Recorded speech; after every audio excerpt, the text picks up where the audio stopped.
playing Dragon Quest 2, and I know that this is the 4th episode. For once, I'm actually on top of the episode numbers in the series. I know. If you look at any of my other YouTube playlists, you see it's a disaster zone. There's missing episodes, or episodes are out of order, or fans need to write in to tell me that I've messed the order of the episodes up. Which is, it's what it is. But no more. We're going to use our windbreaker. And our party of Nobi, Kane, and Maria are going to hopefully float across the ocean there, or the channel there, the strait. Yeah, I know. Interesting. I don't know if that's a translation error or just like Dragon Quest wackiness. The Twin Towers are called the Dragon's Horn. Long ago, a bridge connected to the opposite shores. Oh no. There still might be a way. Thanks, tower guy. I wonder if there's monsters here. Looks like maybe. It's always funny when you see like NPCs out in the wilderness. Just like hanging out. How do they manage to get around the world without being eaten by monsters? Without being devoured by 4 goblin rats.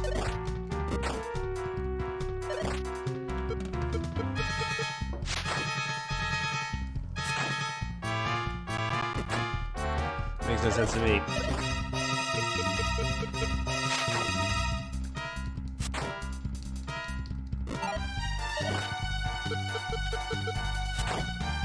I guess that happens sometimes in Pokemon too, where you see trainers who are like way weaker than the wild Pokemon in the area. They're protected by the plot, I suppose. They have, as they say, plot armor. The most powerful type of armor.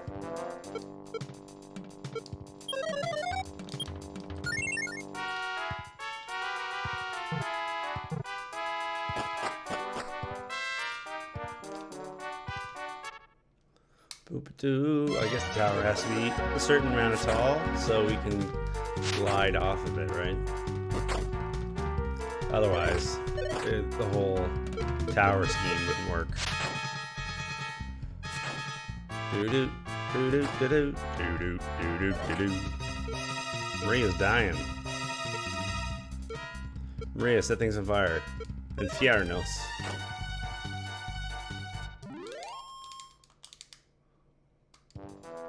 That's right. We got a lot of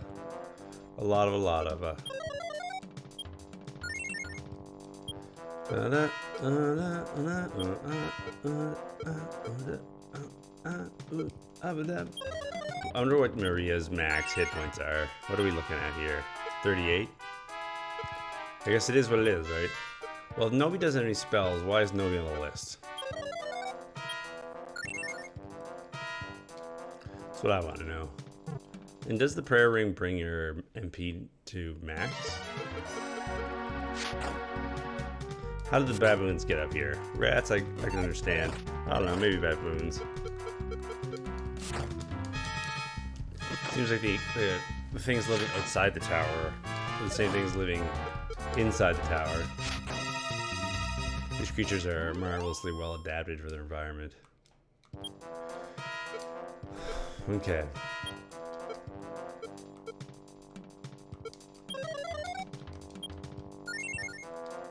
Hooray for Maria. I wonder if you can just fall down the tower. I wonder if that's the thing.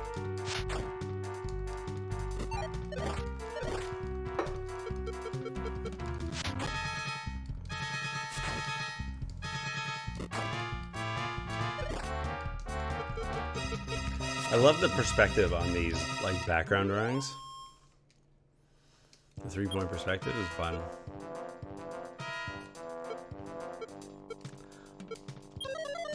So like, I think because of the prayer ring, maybe the prayer ring breaks at a certain point.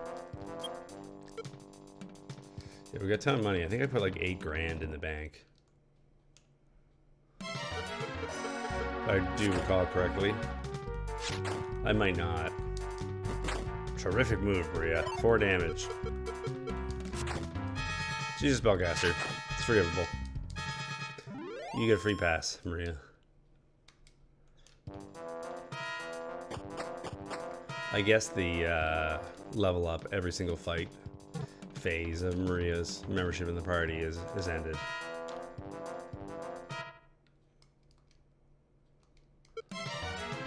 Prayer. Like a priest? Is that like to pray? I'm someone who prays, so therefore I am the prayer. Is that what's happening here? This translation is not perfect. We'll have to forgive it. Oh man, they're both getting lit on fire. Good work, Nobi. I mean, you'd think Maria would be getting level ups faster, but I guess the prorated thing is maybe true. I theorized before that Maria's level 1 wouldn't be the same as like the main character's level 1, and that their abilities, her abilities would be like prorated against our hero's abilities.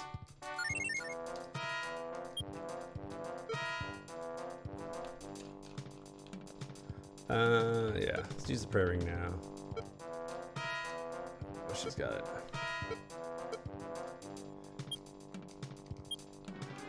Easy.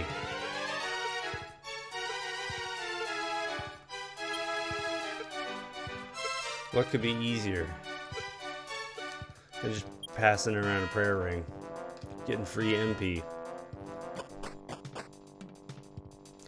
Well, it's a tall tower, I'll give it that much. Earned its reputation for being a tall tower.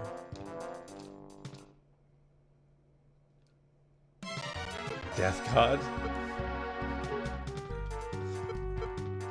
This translation's funny.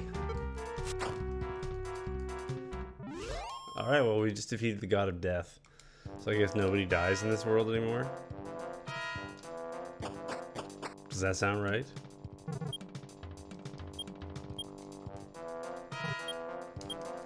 Alright, just for the glitz. Alright, north. Let's go up. Upwards. Let's go upwise. Alright, so we're not even in the tower. I guess if we want to return, we've got to hike up that one. That's fine, we're not going to do that now. Because we're where we want to be. I assume anyways. Maybe we're not supposed to be here, but we're here anyways. Mud Doll. Man-Eater. So I guess Inferno does actually attack everybody in the group. Infiernos.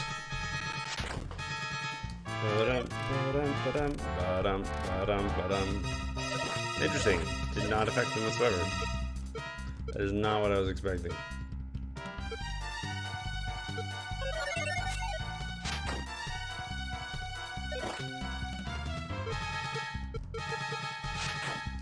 Very interesting.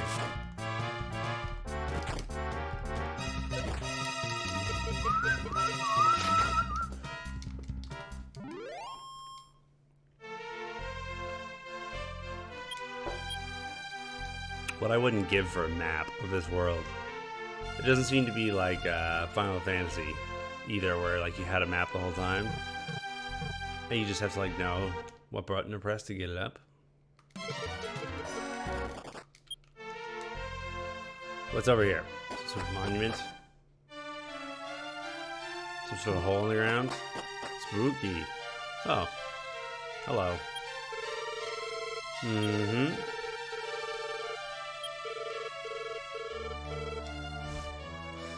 I'm just looking at the door, imagining, thinking to myself, what could possibly be on the other side of this golden key door? Guy knows about the golden key, though, so that's something. Oh no, it's a death god. This fight could actually be hairy, though. A doll baboon.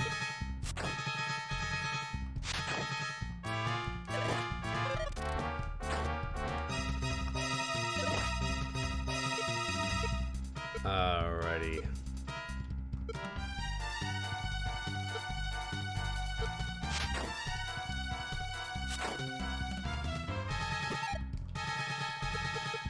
I guess I maybe just missed killing the mud doll with the first hit.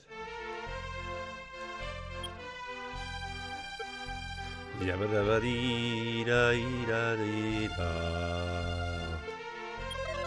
pump up everyone's hit points a little bit here.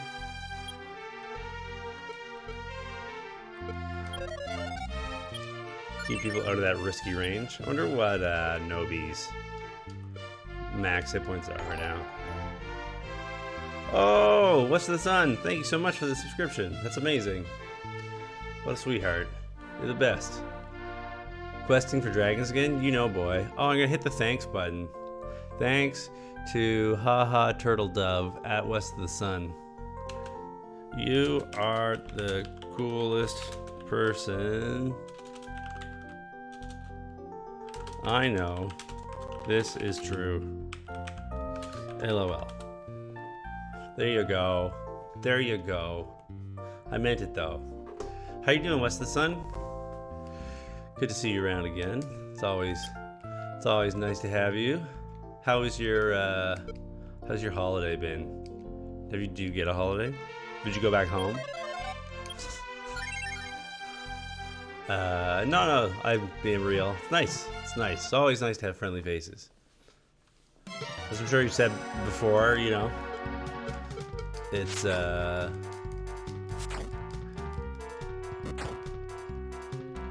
people are always welcome. I guess that's the thing, right? Is that understandably, obviously, people got other stuff to do, so I can't fault people when they disappear for months, years, decades, but they're welcome back anytime. I'm still in town, a little slower, working on stuff. Just got a paper done. Sweet! How is the paper? How are the monkeys? We're playing Dragon Quest 2. This is the fan translation of the Super Famicom version of Dragon Quest 2. And the translation is, it's good. it's adequate. Whatever surround means, right?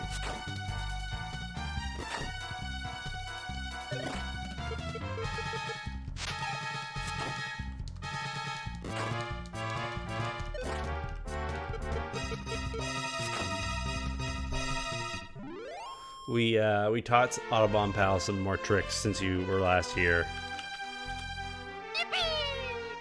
Why Super Famicom? Is there a lit of version differences?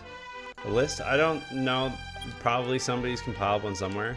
But basically, the EXP and money curve was changed in the Super Famicom version, so that the game is significantly less grindy. So if you remember Dragon Quest 1 for the NES, there was times where there was a lot of pacing out in front of a village for really longer than was fun or necessary. So in the same way that people say that like Dragon Warrior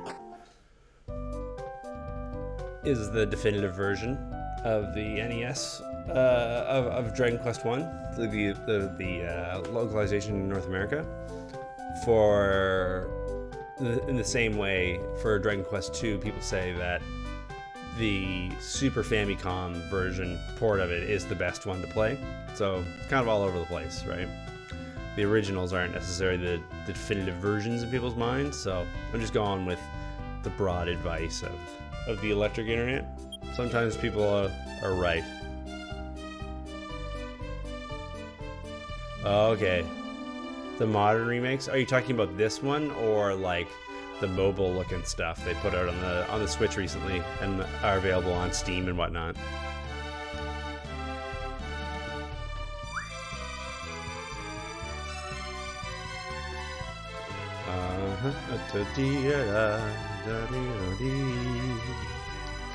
Alright, what are you saying? I'm a soldier employed in this town. What is the name of this town, young sir? Could you please let me know what the name of this town is? Well, I fiddle with my volume knob just a little bit here. Check 1, 2, 3, 4. I'm always really picky about this, eh? It seems like no matter how I've got my audio level set up, I'm never actually happy with them.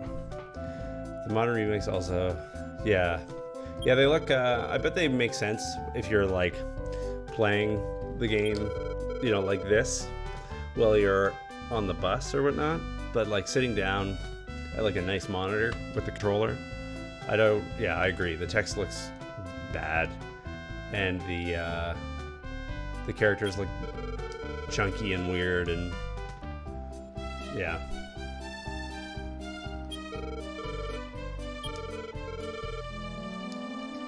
To me, it's like I'm completely open to the different aesthetics. I like Dragon Quest XI. I'm enjoying the look of this. I enjoyed Dragon Warrior.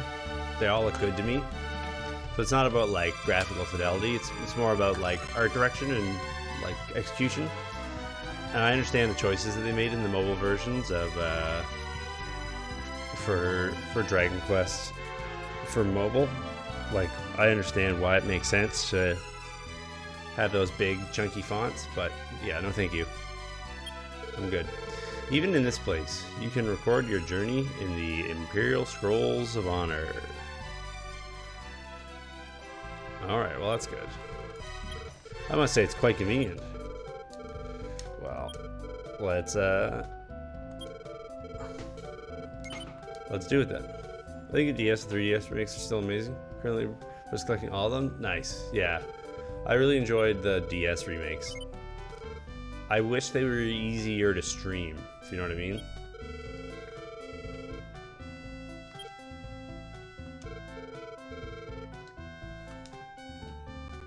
I think that's really where, in 2019, the DS family of games and consoles lose out, is that it's hard for me to share those games with you fine folks.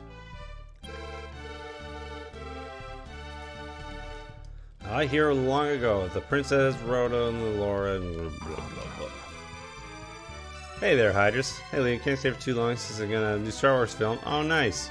Well, I hope you have nice. Thanks, Captain Hydrus.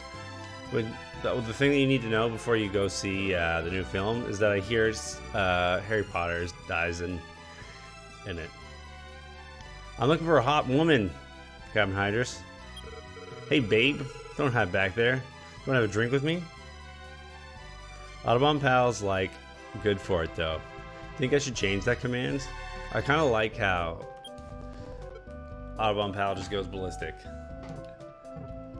I've had people apologize. Oh, it's a Puff Puff girl. Don't you think I'm cute? Do you want a Puff Puff? I don't know. What do you think, chat? Vote 0 for yes, vote 1 for no. Do you guys want some Puff Puff? I'll never understand Dragon Quest obsession with the Puff Puff, but here we are. Let's get some Puff Puff. Oh, I'm delighted. Let's start. Puff Puff Puff. Please make me food. He's a chat moderator, not a microwave. Puff Puff Puff. Puff Puff Puff. Isn't that wonderful? Puff. Puff. Puff. Puff. Oh, we're still going. It's got a lot of activity. Better have some Puff Puff boys? I don't think it does, Weston Sun. That's it. Thank you very much. Please come again. She doesn't even charge. We've got Nobi and Kane, though. You weren't... Dragon Quest obsession with slimes more notable, in my opinion. I love the slimes. The slimes... Like, I am a slime. In real life. Yeah, I'm either a slime or I'm Jigglypuff. Depending upon my mood, right? Depending on the day. I don't know, does this count as a Puff Puff boy? I think probably not.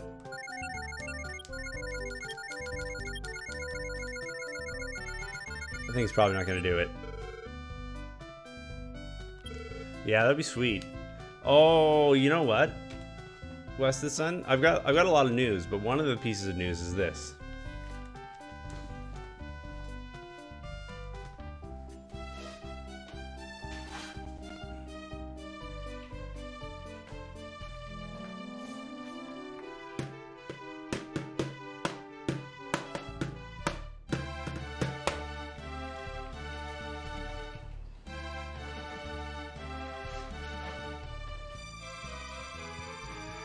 An anonymous fan sent me that, eh?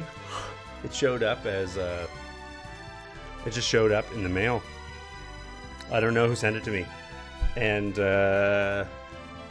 nobody has owned up to doing it. I don't know how it happened. But yeah, I would love to get the slime controller, but it's in the same sort of scenario, right? Like, I would love to play with that thing, but I can't justify the expense. Yeah, I was really blown away. Nobody fessed up to it, which I can kind of get. If I wanted to get a streamer a gift because I like appreciated their stuff, I would probably be a little, you know, I wouldn't want to draw attention to it. I would worry about being teased or whatnot. But somebody did it, and I'm endlessly grateful. Oh, what's that you say? You want to sail on this ship? However, stranger, I can't just give you this town's old ship. Look how big the ship is. It's gigantic. Yeah, so we've been playing some Taiko no Tatsujin. I've not been playing it over the past few days because I know a lot of my neighbors are home for the holidays, and I don't want to go bang, bang, bang, bang, bang, and piss them all off. But we'll be streaming some Taiko no Tatsujin soon. It'll be good. The other thing is I'm going back to school. Going back to the school west of the sun. Classes start on January 3rd. I mean 6th.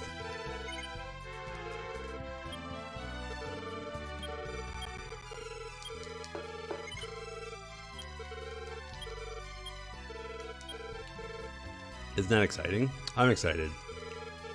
Thanks. I'm studying to be a laboratory test subject. Yeah, audio programming. I got in and I applied, got in and all that stuff, and quit my horrible day job and all that stuff. It was good. Good stuff. I've kind of got I got another week to sort of take it easy, get a little bit of rest, get everything set up.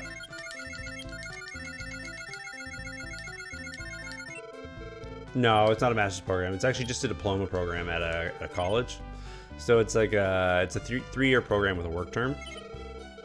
But to be honest, I do not really want a computer science degree. I don't want to spend 4 years or 4 years in an academic program to get another degree. I just want to take what I already know about music and audio and apply that to like back-end computation tasks to get in on that sweet programmer action. Because those dudes don't seem to work as hard as musicians do, and they make a lot more money. So let's be real.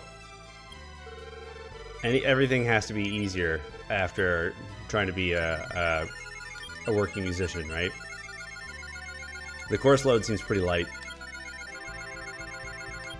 Lots of time to work on practical applications of what I'm learning and try to make some audio stuff. Maybe try to get some plugins made or whatever. Put those bad boys up on the Unreal store. Try to get something made for Unity or what have you.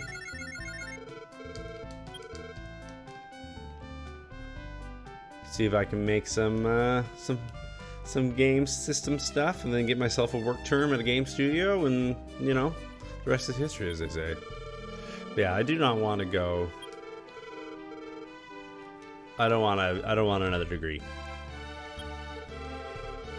I loved university, and in another time, I would definitely go back to university to take another degree, but. Yeah, it's totally true. You want to hear something funny, West of the Sun? Like, that's both. I'm sort of complaining about a good thing here. I understand. Like, I get that I'm about to say something that's me complaining about something fortunate, but the ridiculous thing is that the YouTube videos I post on my gaming channel that are just clips and highlights of my Twitch stream get more views than Octorok's music videos do. And I know that, like, that's just me complaining about having a lot of views. Not even a lot of views, but just, like, views at all. But to me, it's ridiculous that, like, highlights of me just playing Dragon Quest II do better than the ridiculous amount of time and energy and talent and hours of practice and rehearsal and writing and inspiration that go into making those music videos, compared to, like, us just hanging out playing games. Obviously, I'm not knocking that. I love doing this. It's a lot of fun playing games with you guys, and I'm here happily doing it. I'm not gonna stop. But, you know, there's no relationship between, like, work in, reward out. Sure, yeah. It's also just, like, the other thing about that is it makes sense that, like, my gaming stuff does better than the Octorok videos do, because of so much more of a broad audience for gaming content than there is for music content. So, like, I understand it. Kiki, hand over the girl. Go to hell. How about that? Some gremlins, not little devils. So, like, I understand, like, why it happens, right? There's way more people out there who are looking for, like, general gaming content. So it makes sense that they're finding it.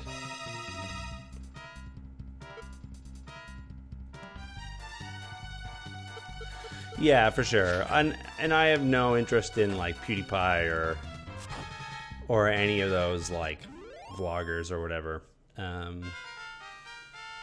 I think the thing is that there's exceptions, of course, because whenever you build a large enough audience, you do develop diehard fans.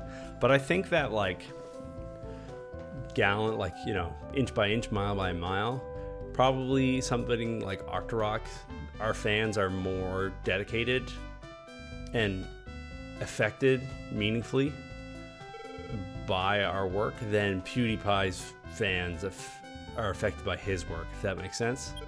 There just is, it's so broad, it's so open-ended and approachable to anybody that the potential audience for people who could watch that content is way, way, way higher than Octorok's will ever be, right? Your granddaughter was just being abducted by the devil like 15 feet away, maybe like 100 meters. Oh man, we got the ship though. That's sweet. So part of it is just like you can't, you know, start a band and play a subgenre of a style of music that there's not that much interested in broadly, and then complain about how people don't like your music. Right? Like, you kind of have to see that coming. You have to be sober enough about what you're doing before you get started. But then also at the same time, it's true that, like, the economy is completely broken in that way, where, like, the effort in to reward out, there's, like, no relationship whatsoever. Not even a little. Definitely the times in my life where I've been earning good money, it's usually for stuff that is contributing arguably little to no value to the world.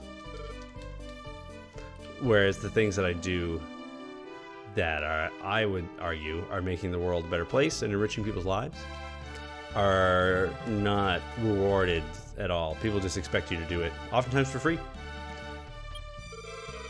It's like as though if it's beneficial to people, you should just do it because you love it.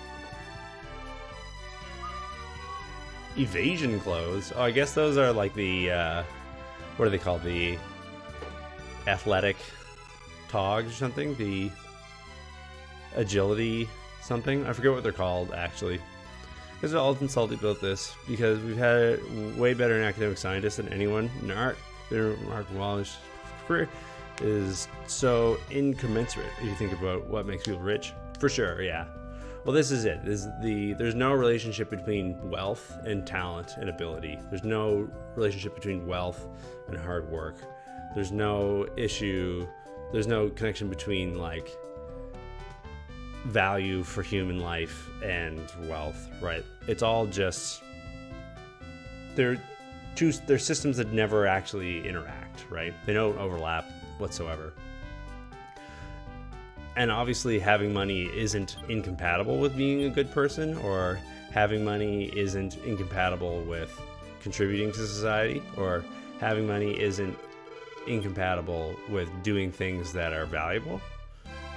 But also, they're not connected.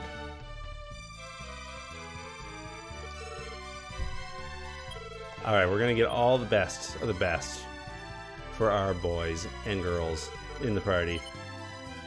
Yeah, totally. Absolutely. Yeah, well, if you're just talking about like the exchange of goods, if you're talking about bartering, if you're talking about putting your product up on the open market, I think video games are a really good place to like look at this. Because you have games that people refuse to play because they think that the cost of the game doesn't reflect the like amount of fun that they're going to get out of it. So like one of the things that people say about like Ring Fit Adventure is I can't justify spending as much on Ring Fit Adventure as I would justify spending on like a JRPG, because you know, the JRPG is going to be this like 120-hour thing with all this voice acting and all these characters, and you know, it's got this like trading card mini game hidden inside the JRPG, and on and on and on and on and on. By comparison, Ring Fit is this thing where you just like run in place, and that's not valuable to me. So therefore, I won't pay for the two things. As though there is somehow like a rate of exchange you can work out between like physical fitness, the well-being that brings your life, and you know, playing as a saucy anime boy who cries because his gun sword is too powerful for him, or whatever, right? I'm not saying that to like belittle the plots of JRPGs or whatever. I'm playing a JRPG right now, but rather just like to contrast the two things, right? Enjoyment like of entertainment and story and spectacle, or health and fitness and you know, general well-being, and then currency conversion. Hey there, Zoomer Zach. How's it going? Welcome. You would have been here before, but you just woke up. Sleeping is important, Zach. I would never ask you to skip sleep in order to join my live stream. But now that you're awake, I'm glad you're here. Saucy anime boy who cries is my sexuality. That's what you identify as. Well, that's fair. I think we've all had saucy anime boy moments in our lives. I think that's why those games like ring so true with so many people, is because they're in a certain sense they're real. We're suiting everybody up with the best of the best. No, that's what you're into? Oh, okay. There you go. I understand. I don't know if like that was a meme or whatever. Sometimes like I can't even tell anymore what's a joke and what people are being real about. So I just like take things at face value. The whole like level 69 meme lord. I have a gritty joke to tell you about the guy with the, I don't know, the video game skills or whatever. All that stuff goes over my head. Can't keep track of it. I don't even try anymore. I think I'm better off for it, to be honest. I can't keep track of the memes. I gotta learn how to play piano. Somebody else. I guess this the division of labor in our society. In the future, we'll have professional meme appreciators who will laugh at the memes for me. And then I'll read Meme Digest magazine. Because in this weird future, magazines are also back in print. Let's play the lottery, though. No, I don't want to hear the rules. I've been here 100 times.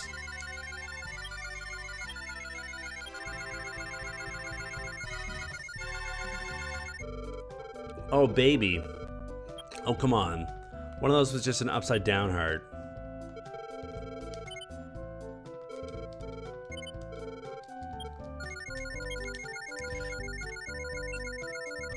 Memers Digest. What I'm into is the as wide as you are tall body type. That's really makes my motor go. That's what I get up for in the morning. That's what percolates my coffee.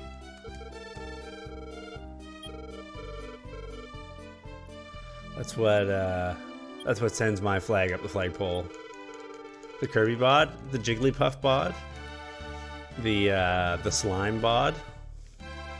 I guess like slimes come to a point at the top, but broadly, you know, they're as wide as they are tall. It's the ideal physical form. You hit peak fitness when you don't need to run anymore. You just roll.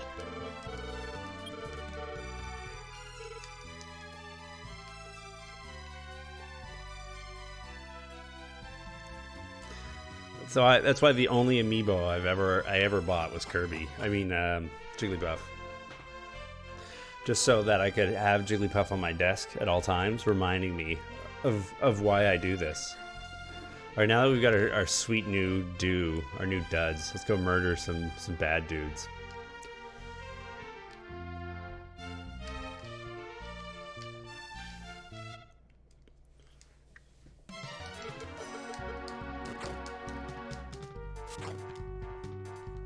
All right, well, we killed the god of death, so it works. But we've been using Ring Fit wrong this whole time. I don't know. I think I'm getting closer to that Jigglypuff appearance.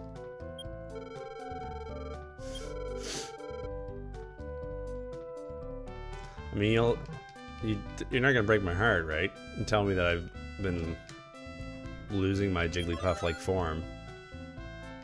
Did you get Maria earlier? Yeah, for sure. She's the lady in the back with the purple shawl. She does magic real good. She set things on fire. She'd be like the ring, and not like the character. A ship carrying treasures sank on a stormy night. By chance, I passed the area. The ship went under. Tried to salvage it. There were treasures in the bottom of the sea, but no success. Ooh, okay, we got a quest. A shipwreck. Yeah, Maria's doing great. She sets things on fire with her magic wand. She wears fuchsia. I like all this indoor boating. This indoor boating is working for me. So can we just like exit onto shore anywhere now? Yeah, wow. Look at us go. Well, I don't know. Where are we going, boys and girls? We got a boat now. We're now the Journey of the Boat Lords. That's what we got to name this episode. Oh, you can't get past the bridges, eh? It's a Gurmlon.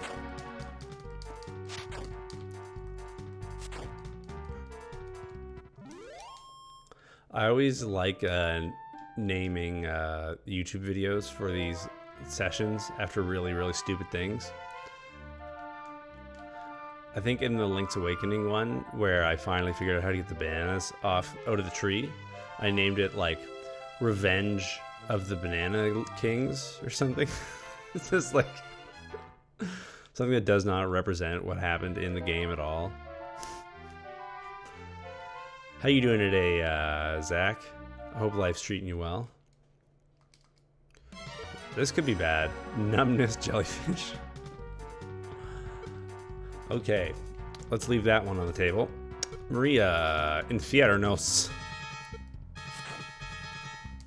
Okay, well the numbness jellyfish isn't that strong.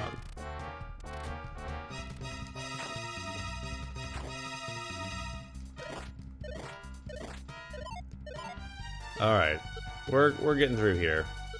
These can be tough because depending upon how the first few rounds combat can go, if they focus in on one character, like they can take them out real quick. Asleep at sea. Just getting ready for a party tomorrow. Oh, that's fun. That's sweet. Are you helping decorate? Are you putting up the streamers?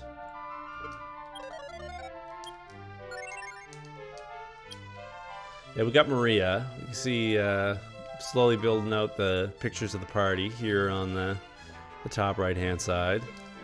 For these games that are either like 3x4 or 1x1, I like to use the extra space on the display in order to show off some details.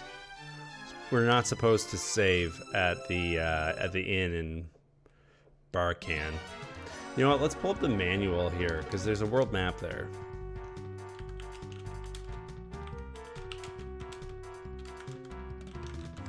I can maybe set some goals in terms of where to try to sail to.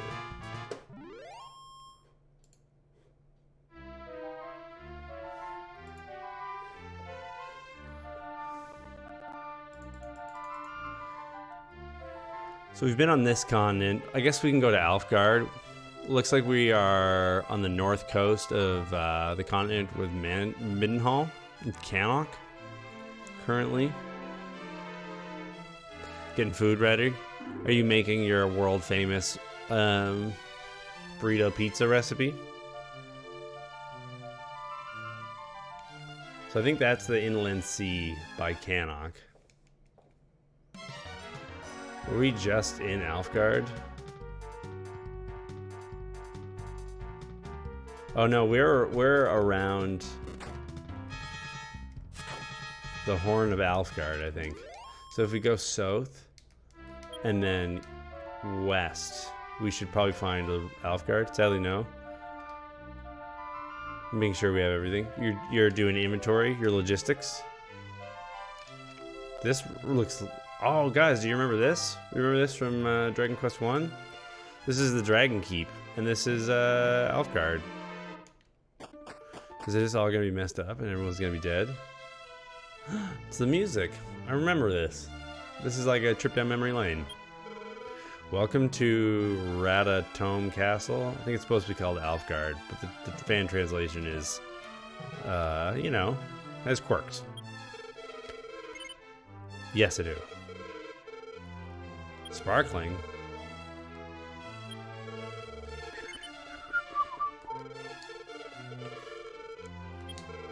Lupanga.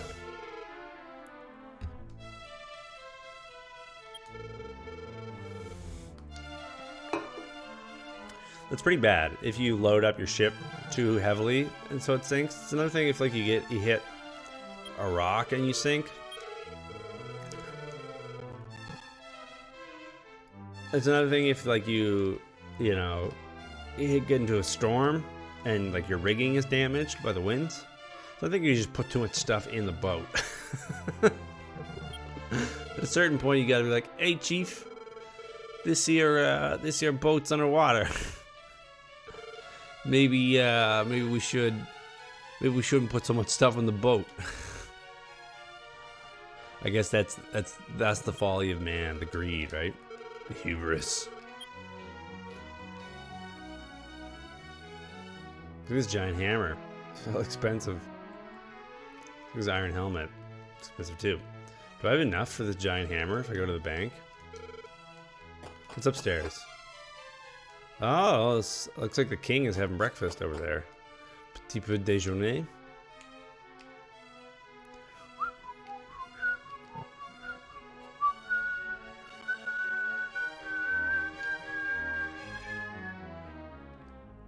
Ba-dee-da-dee-da-dee-da-dum.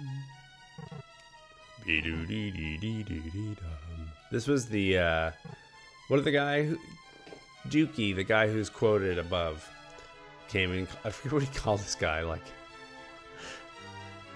I don't know, the poverty wizard or something. He heals you for free, right? I forget what we called him. Anyways, we made great use of that in Dragon Quest 1.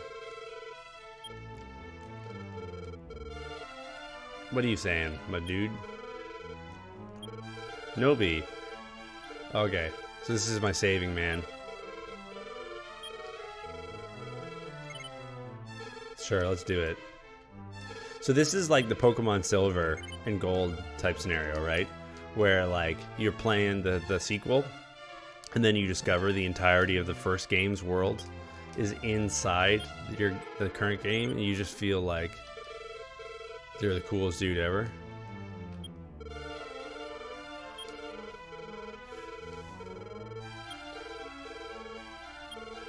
Welcome to Alfgard. Oh, well, she calls it Alfgard. Maybe Alfgard is the name of the country. Bleep bleep. Blah blah blah. Blah blah blah. I saw him. I saw where he was. He was locked behind the door with the gold key. We're gonna have to find that. I think that might be the next leg of our journey then, based on that text alone. The golden key is necessary to open the golden doors.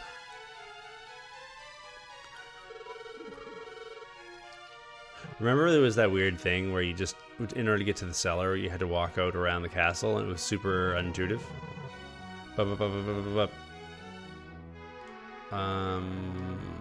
Did we see the bank?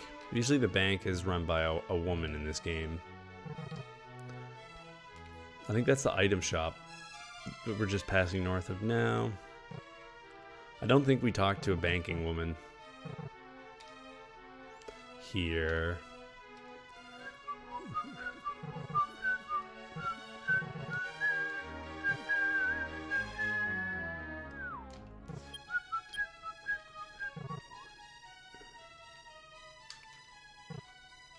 Alright, well that's cool. We gotta find the king. And I think in order to get the king going on, we gotta go deal with we gotta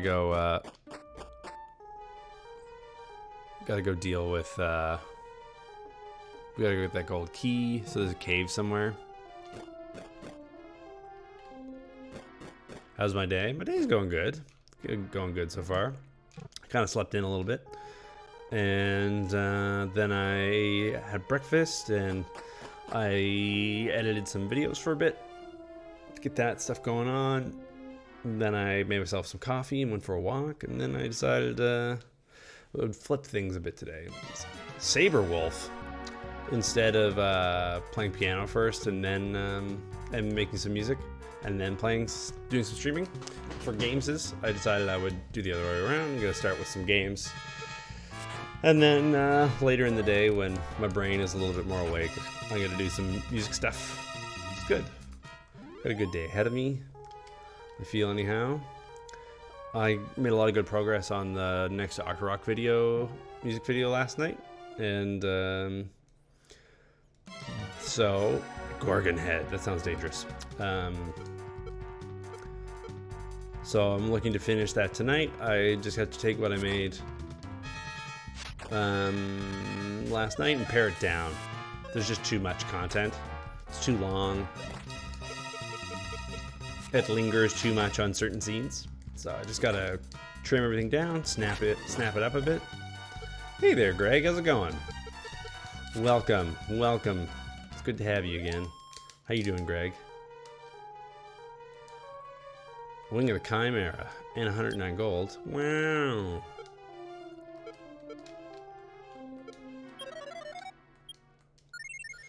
And yeah, now I'm hanging out with you guys, so it'll be hard for things to be much better.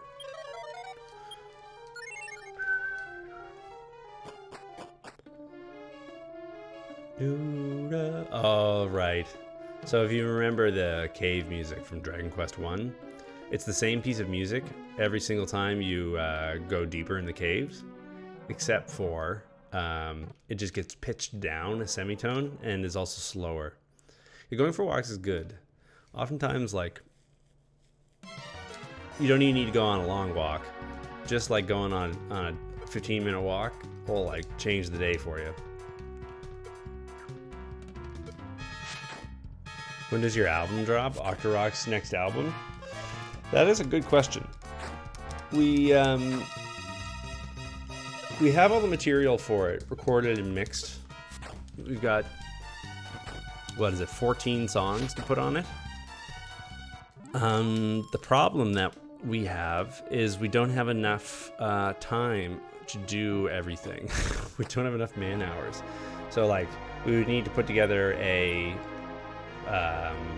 like promotional scheme to make it all worthwhile. We need to work out the packaging and like the graphics for all of that. Mummy Man and all of that stuff.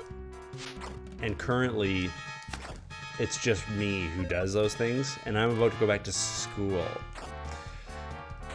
So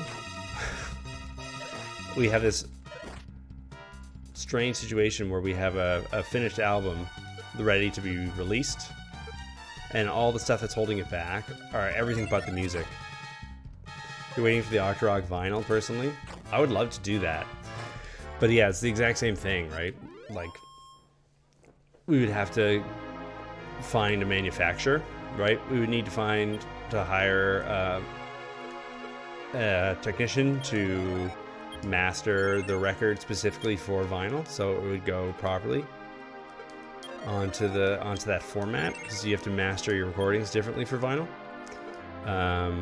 And then it would need to be sent to the printer to press all the vinyls, and then they would all need to be packed. So we would need a commercial designer to make the form factor, right? It would be a big investment for sure. And it's not even so much that we're not willing to... Octorock is not on Spotify. Spotify doesn't actually pay musicians for their music, so Octorock is never going to be on Spotify. We would release the album digitally first, but a lot of the problems are front-loaded. So in order to make the album feel like a cohesive whole, what we would want to do is make sure that all the art that we're going to need for the album is done and ready, so it works together nicely. So that means that in order to release any of it, it kind of should all be done, or if not all done, it should be planned well enough that when the physical releases come later, that we have all the materials that we need to make it feel like a high quality product, so that people feel good about investing in the band, just giving them their hard-earned cash. So that's just kind of how it's going to go until such time that things get freed up so that somebody can take care of those tasks. Yeah, it's kind of a funny problem. The good thing is that, like, to a certain extent, like, the recordings are evergreen. There's not going to be a point where, like, in 3 years, it's just the music will just sound bad all of a sudden. We're not, like, chasing trends, you know what I mean? We're not doing meme music where the joke isn't going to be funny. So if we have to sit on the recordings until such time we can do a better job of releasing them, then that's cool. That's fine.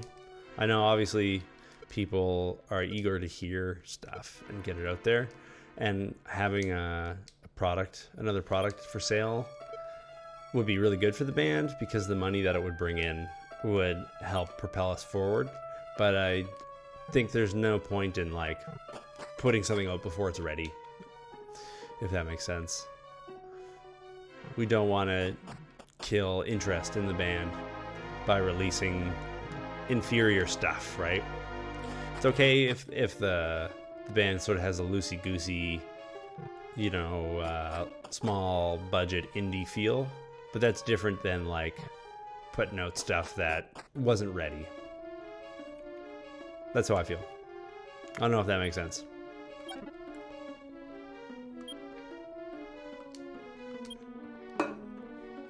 Hello, the Sword of Roto. We're not going to need that hammer now.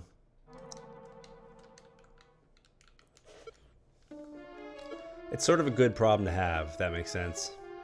Well, there you go, that's good. Good attack power. There you go. Love video game music? Check out my band's Music Monthly videos. Music Monthly videos? Sure. What are sentences? Yeah, it's a good problem to have, that we've got too much material to deal with currently. It'll get out there eventually, and it'll be glorious. It'll be really nice to have it released and out for listeners. To a certain extent, like, you can already go listen to the music, right? You just have to load it up on the YouTube video. And you only value the audio part? Yeah, for sure. It's too bad. I could definitely foresee, like, releasing the tracks as audio only to like patrons, or really as a thing, like without artwork or any of that kind of stuff. Not that I am trying to sell patronages to Octorok, but not that I'm trying to sell you. I'm just thinking aloud, like about the considerations here, right? Because we like, I don't know if you can tell or what, we have not decided definitively what we're doing here. Part of it is just because there's not enough man hours currently to like ensure we're making good decisions. So we're doing nothing instead of making mistakes. That's the plan. But yeah, like in the same way that we sort of released things early for the Balcony Session album to patrons, I could see doing that with the stuff, like the patron videos from the last year. Wow, that hurt. But as of yet, I'm undecided on that. Insofar as I haven't had time to consider it seriously, look into how much work that would actually be, schedule when I'm doing it, and how it's getting done, so forth. All these myriad considerations, right? There's other part of the other thing is that there's other projects that are in the works that people can't see from the outside, that haven't been announced yet.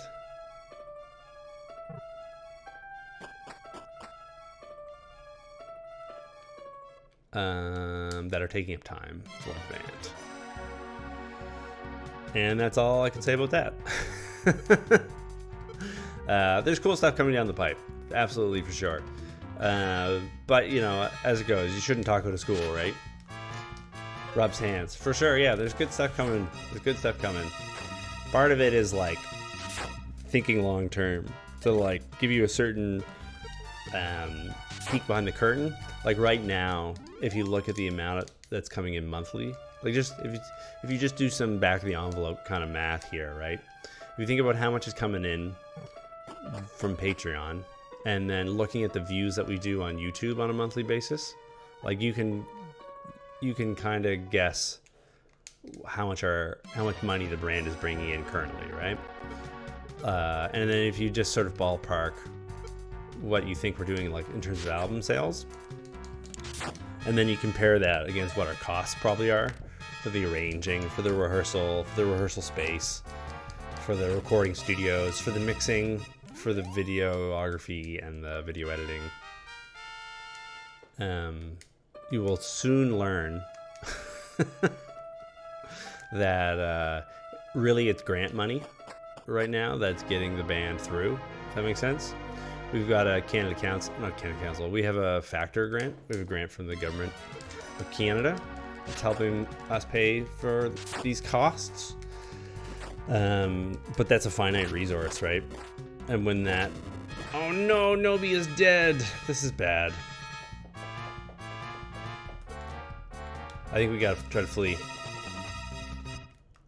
So currently we're working on stuff that's gonna help try to bust the band out of that loop, where we're able to be a little bit more financially independent, based on offering things to a broader audience beyond just listeners, if that makes sense. But yeah, can't say more than that now.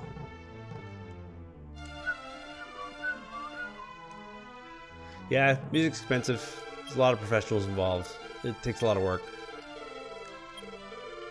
As I was talking to West of the Sun earlier, like right now, my YouTube videos for gaming brings in more views than Arcrock's music videos do, which is kind of a weird thing to think about.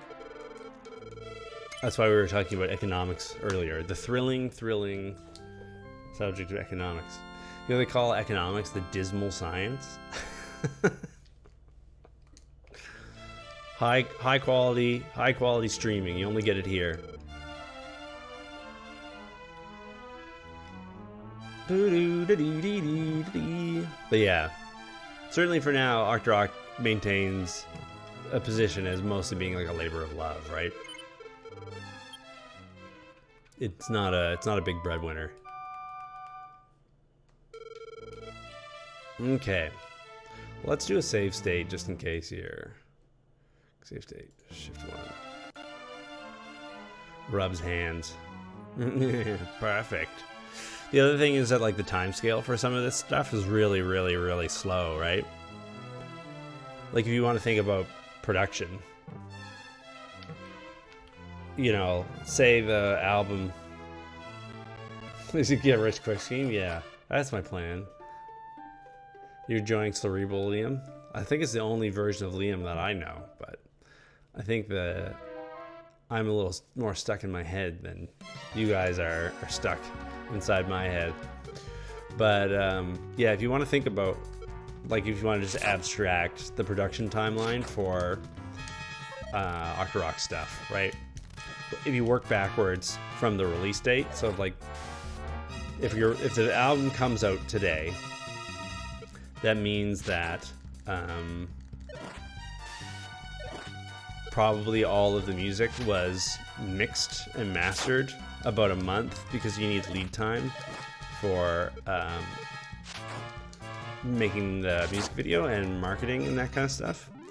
So if it was released today, then it means that the post-production probably ended a month ago, which means that you need time for post-production.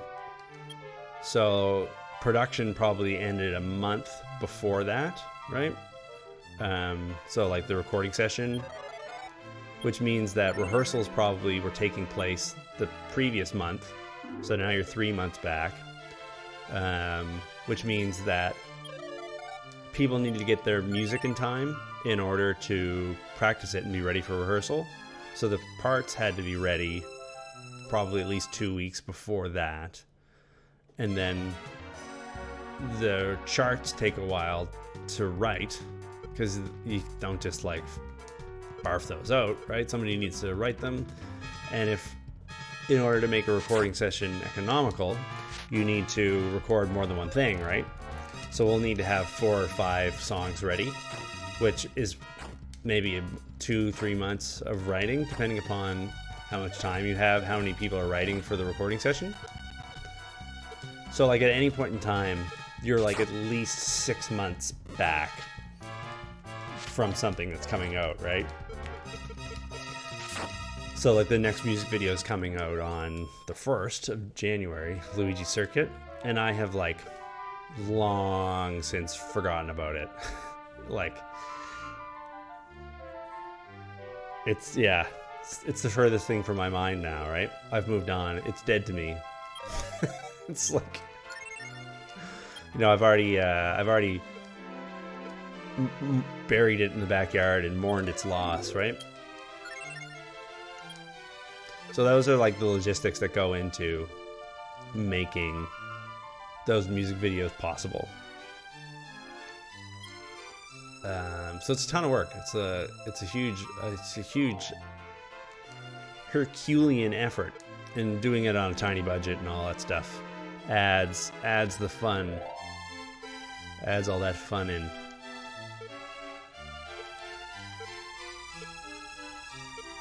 But you know, I love doing it. I think the results speak for themselves. We have a lot of fun doing it, and to the people who are there, who are being reached by it, I know that it impacts them in a meaningful way, because people tell me, right?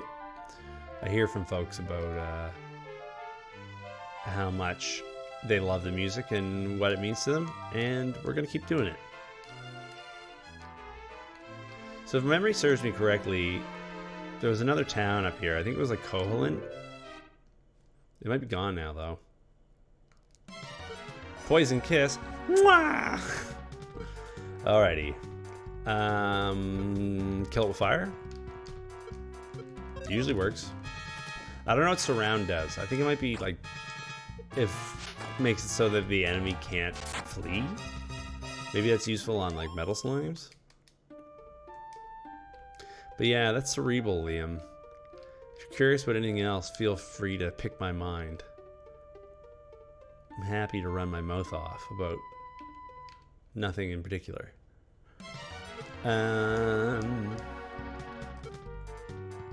Yeah. I mean, I would love it if Octorok was doing better than it is. Not to say that it's doing badly, but it would be amazing if it was doing well enough that, like, I could pay the people in the band what I know they're worth, I think is the best way of putting it. It would be really nice to give these world-class musicians world-class pay. So that's what I'm working towards. Hopefully one day the status of the band will rise and our audience will continue to grow, and we'll be able to do that for them. Because they're worth it. They're great people, great performers. They deserve it. Alright, Kane. You gotta heal Maria so she doesn't die in her sleep. It's not her time yet.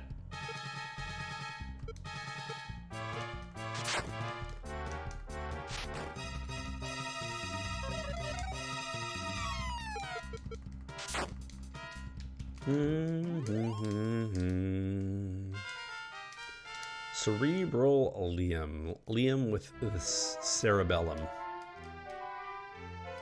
Treasure chest found an anecdotal herb.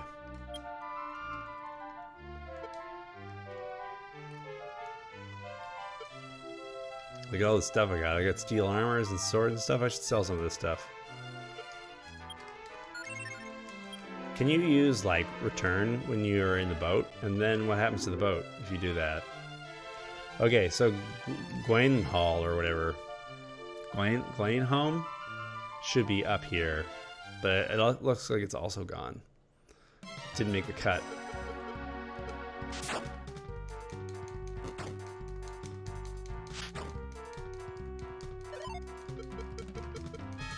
Yeah, one of the things that I've definitely learned over the past year of leading Octorok and doing these music videos is the ways in which your own popularity and the growth of your audience is kind of out of your hands, right?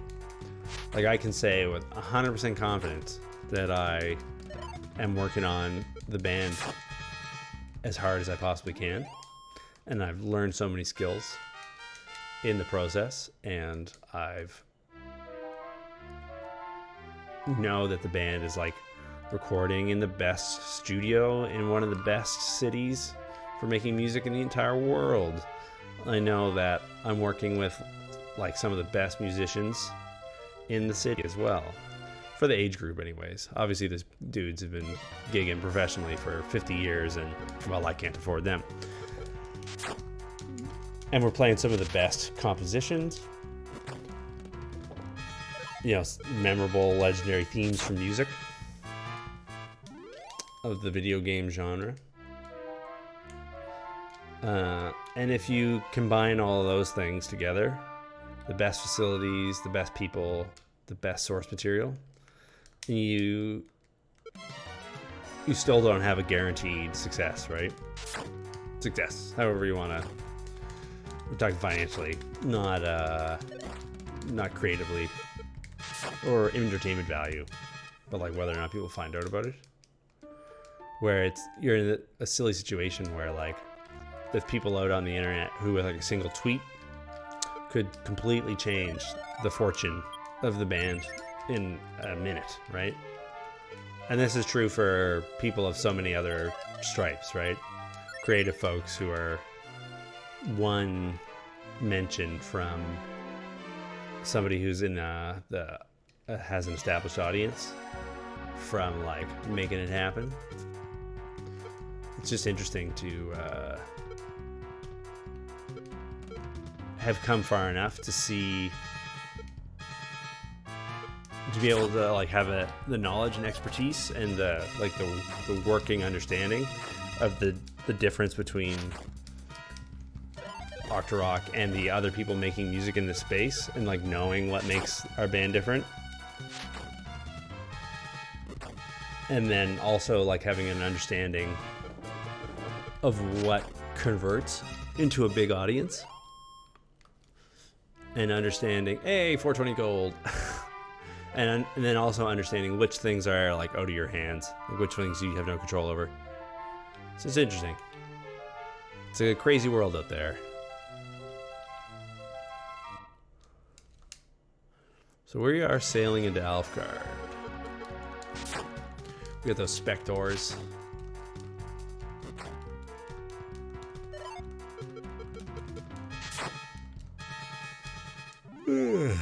Trying to, I guess, somewhere out in the ocean is a treasure chest in the sparkling sea. I have no idea what that was. We were just told it's like, oh yeah, it's in the ocean. You know the ocean, right? You'll figure it out. I haven't seen any of the other cities on the continent of Alfgard. I think they're all wiped out. Tahoe Draki.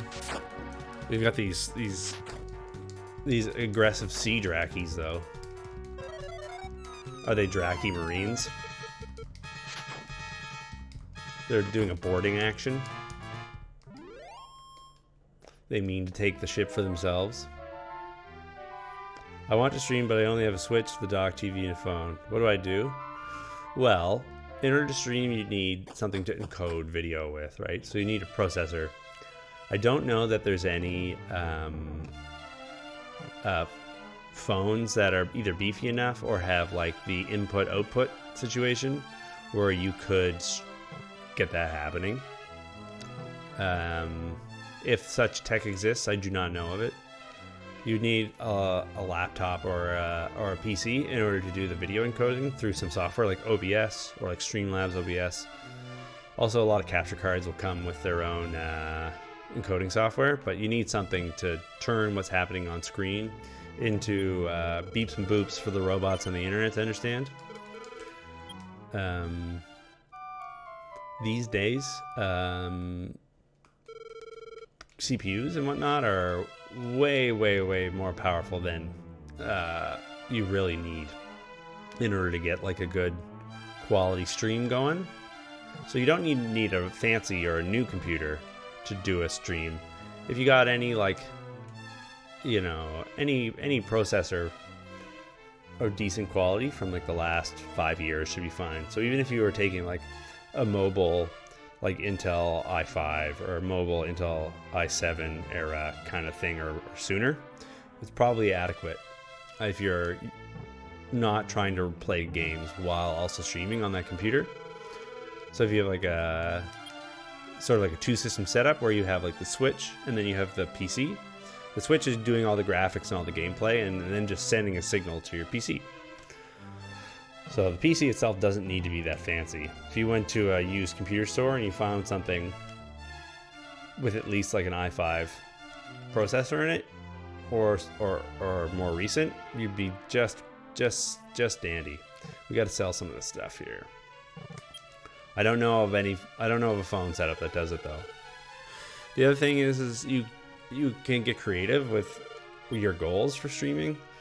A lot of people are doing the thing where they're like playing video games like this and talking to the chat, and they got a camera and whatnot, and that's fun and it works for, you know, a lot of people are doing it for a good reason, right? But if your technical situation doesn't allow that, then you don't have to let the technical stuff limit your imagination, right? It's an opportunity to come up with something new and cool that suits what you have, right? That's working well with the materials that you've got on hand, if that makes sense. So I know that like the Twitch app will let you stream to it. You probably have a camera on your phone. That's a really great start. You might have to get creative with what that means for your stream, but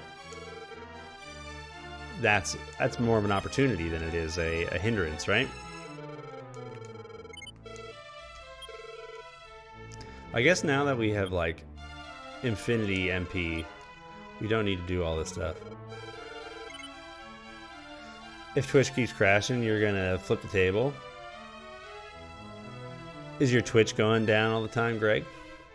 Every now and then Twitch does not behave itself, eh? It seems like Twitch and Chrome are not best friends either.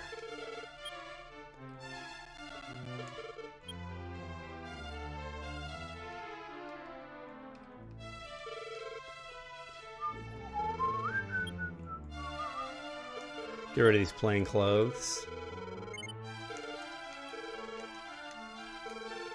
See if this hammer is more powerful than the... It's exactly the same power as the hammer. There's a Sword of Roto, which is funny. It's pretty bad on this iPad. Yeah, I can understand that. I bet there's a lot of overhead. Modern browsers are all pretty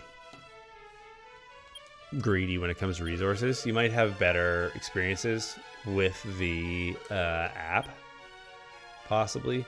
The app is probably just a browser running in a window, to be honest. But a lot of times the apps, even if they aren't optimized, they're at least like slimmed down. Or they have some like some of the bulk trimmed out, so they might run better. I know downloading one more app for a lot of people is a bridge too far. It's got so many apps, but it could work. Okay, so here we are in Elfgard. This place is not doing so bad. I guess we can go like south and try to find some of the other cities in the world that we've... The continents don't make sense though, because there used to be all this stuff west of Elfgard. I think there was Werewolf Village and stuff. Do you guys remember Werewolf Village?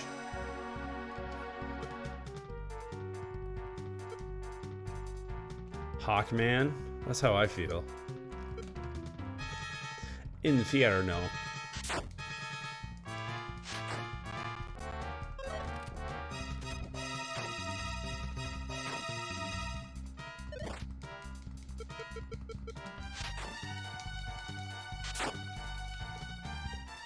Yeah, I hope that helps Zach. I know I've said a lot of things, and there's probably not a lot of those things that you can actually do anything about anytime soon. But my suggestion to you is to try to get creative with it. Just try to find a way to stream that works with what you've got, rather than worry too much about what you don't have for now.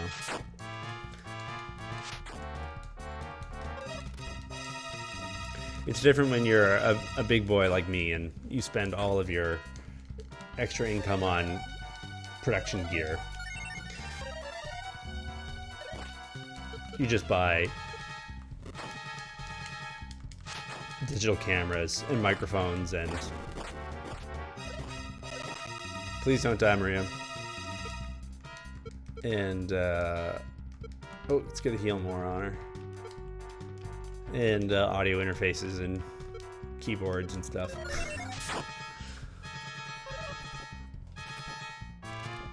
It's a lot of emotional labor to be someone you're not. Yeah, you'll never survive it. Damn it, Kane. It's also a lot of labor to be a dead body. Kane. Oh wow, okay. We might have to get out of here because everyone's dying.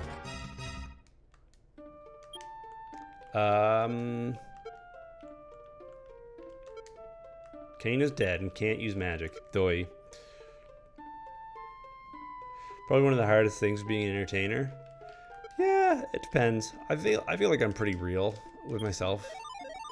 I would rather, like, having been in music and having been in the arts in a performing capacity, I know the difficulty of trying to be something you're not. And I think for streaming, I do a good job of just being Liam and not putting up with garbage, or trying to chase trends or appeal to people based on like who I think that they think I should be, rather than me just doing myself. I'm coming at this with the belief that, you know, there might be a million... Hello, Bill. How's it going? There might be a million billion people out there, but they don't all need to love me and watch the live stream for this to be a success. I just need enough people. And I thoroughly believe that I'm likable enough and there's enough people out there who are interested in the things that I'm interested in, or at least interested in sharing perspectives on them, that I don't need to be someone I'm not in order to be a success in this. So I shouldn't bother trying, because I'm not going to be as good at being something I'm not as I'm going to be good at being something I am. Bill, how you doing today? We're on a real quest, my dude. We're dragon questing. Two-thirds even of the party was just murdered by some demons. So we ran away. And now they're back to life, because it's Dragon Quest. Doing alright, how about you, sir? I'm doing good.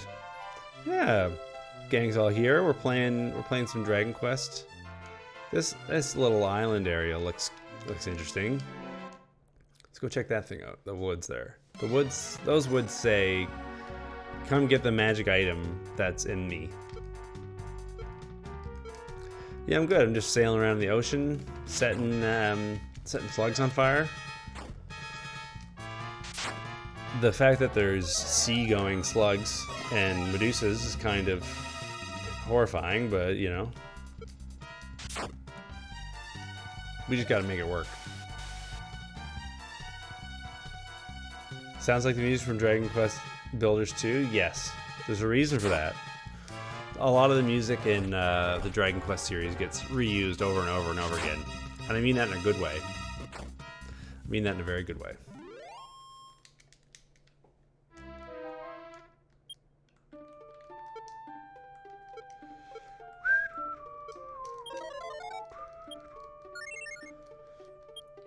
Yeah, this has been a really interesting game, because it's not really been too worried about whether or not I know what the plot is or what I'm supposed to be doing. The game has not been too concerned about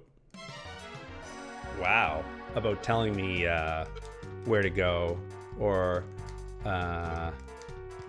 what matters. The game is just like, here you go, here's a boat, have fun with a boat, and just sort of trust that if they give you a boat, you're gonna sail around. They all ran away. I've never actually managed to kill a metal slime in this game. Go, Maria, you got it. We did it. I finally beat a metal slime.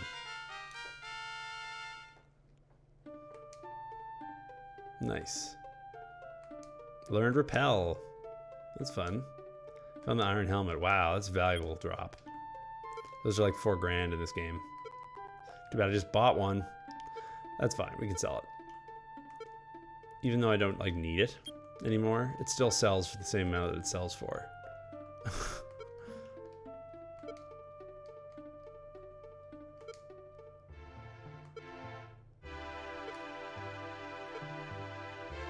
Can't equip the helmet.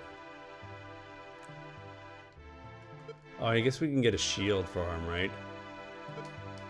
We've had a shield slot for Kane empty. Is Kane not wearing any armor right now? What's going on? It was a big fancy party. Kane is naked. Kane, put some clothes on.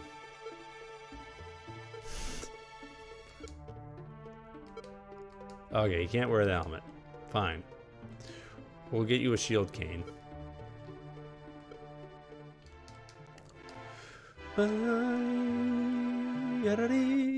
let's go see what's in those woods. Oh no, it's smoke. You know what they say about smoke.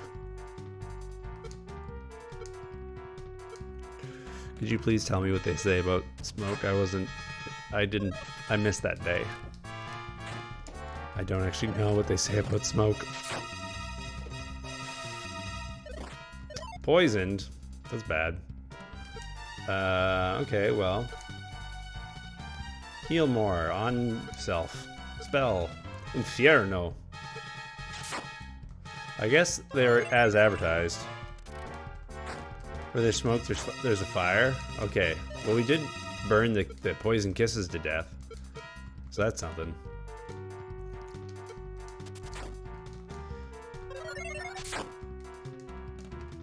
We got them with the Infierno. This game is a fan translation, and I think it was translated by some Latin Americans. So some of the choices of translations belay a sort of a different vocabulary. So instead of calling it Infernos, like it's listed, I've been calling it Infierno. I don't know why. Lou Ferrigno? Lou Ferrigno is going ballistic in this game. A bird in the hand never boils? Yeah. Exactly. You know what they say, teaching a man to fish is better than two in the bush.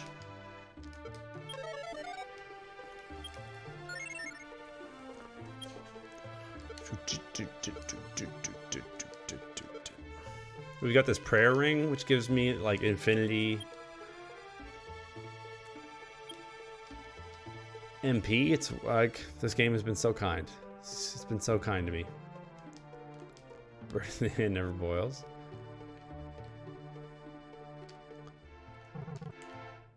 It was the case of the kettle calling the pot a friend indeed. Didn't find anything. This 100% looks like the place you would find something. I call foul. How much do you want to bet that I come back to this forest in 2 hours of gameplay after I've talked to some doofus in a town? And he's like, oh yeah, like the magic sniper rifle is in the woods. How much do you want to bet? $1 million, bazillion dollars? A quadrillion dollars? Infinity bazillion dollars? A lot of these aren't real numbers.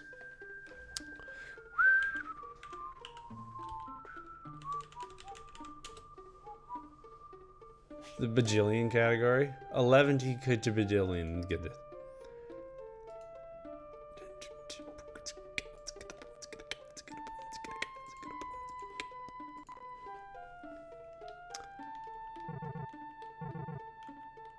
Okay, well, yeah, there goes my lead. 11-50. Yeah, the 11T, the 11T first, the 11T third, third. 11T Ferd is an F-I-R-D. Can we set the smoke on fire? Is this real life? Is this happening to me right now?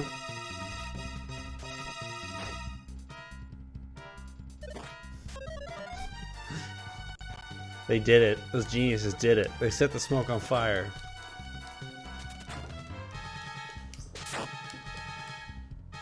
The secondy second.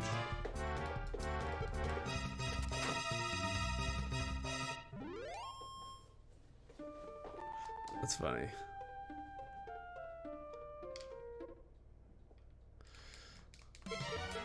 Secondy second. Instead of the 20-second.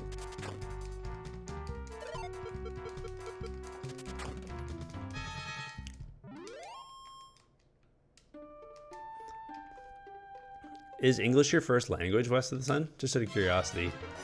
Not asking in a judgmental way, but just as an inquiry.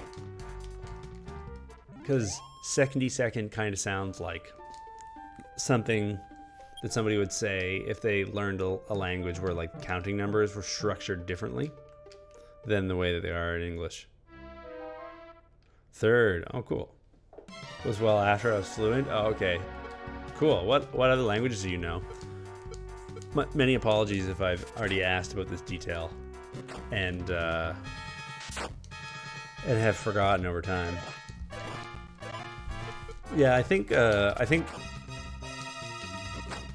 part of being fluent in English is embracing speaking it wrong. Arabic and French? My French is very far from fluent. Oh, okay. Magnifique.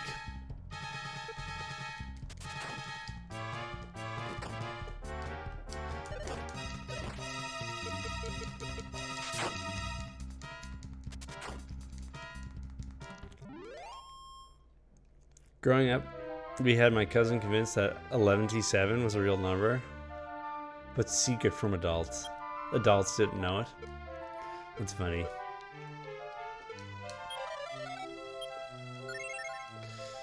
Oh, kids. You ever heard about that gag about, like, raising your kid to think that the word for something kind of obscure is different than it really was?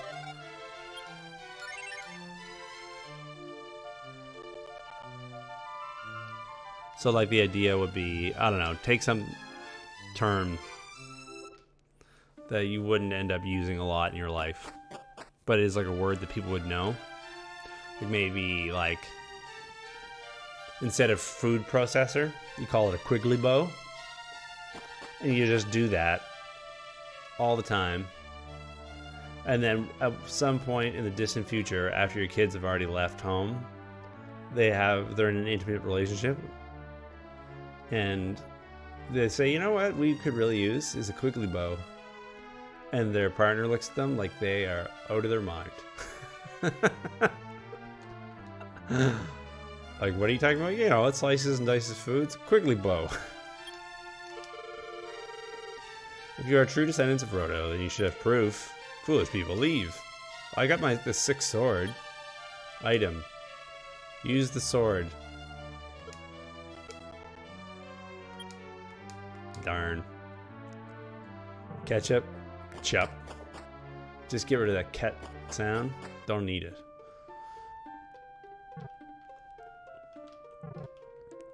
Recent favorite cooking channel calls spatula a wang jangler.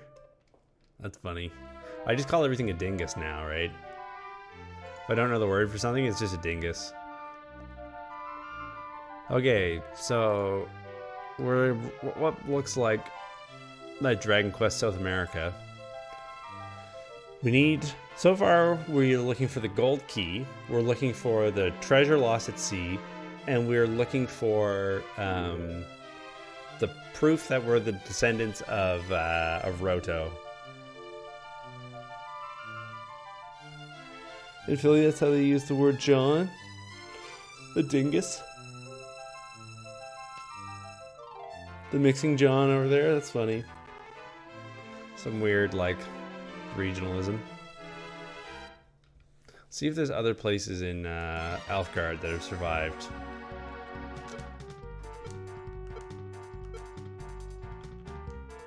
Infiernos.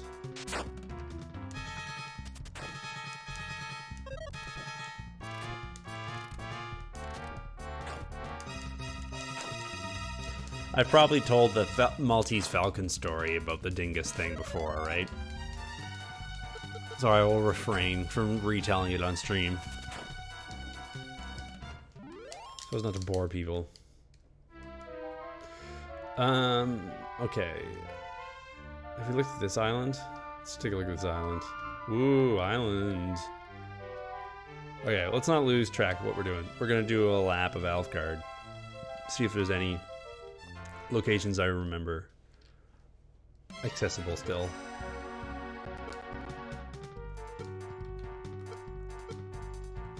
Infierno.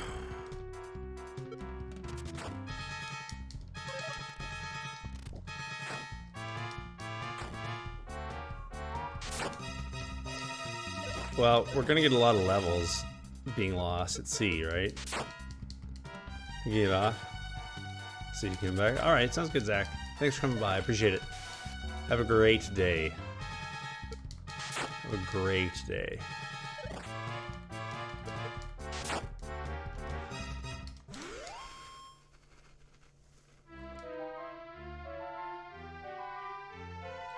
So there was other places in the southern continent. Maybe some people are still, and some of them, and we can go say what's up. There's the city that was protected by the golem. I forget what that one's called. Hopefully we can spy some of them from the shoreline. There's so many dumb creatures in this stupid ocean.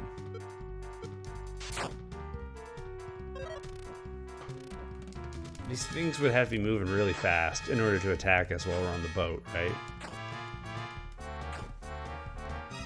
I wonder if the magic does like fixed damage or if it scales with Maria's stats. I'm curious about that. So, yeah, the Cole was here, right? A city named Cole.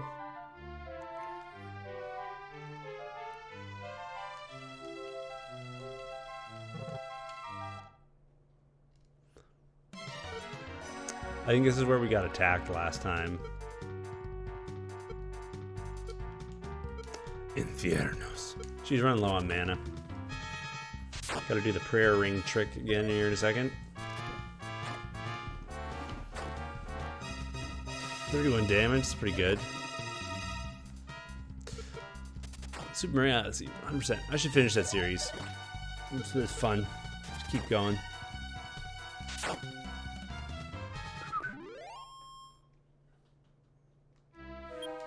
Okay. Prayer ring time.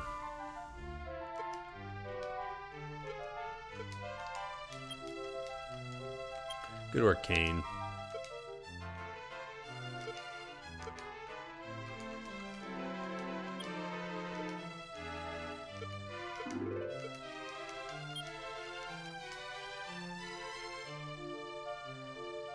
Otay. The Hawkman is back. The dreaded Hawkman. I think I can't really Infernos the sea slugs. I think in the past it's just not worked, right? Yeah. Oh, one guy got hit. So they must just have like a resistance to it.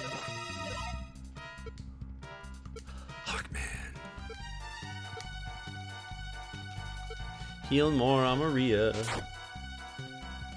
Maria. Maria. I fell in love with a girl named Maria. Any big fans of West Side Story out there?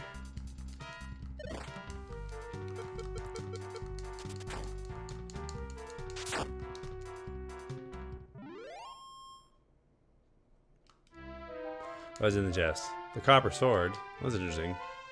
It's no great use to me now, but cool. You can't dock your boat on the mountains, I guess. Heard of it, can't say watch it. It's good, it's Bernstein. Well, good old Leonard Bernstein.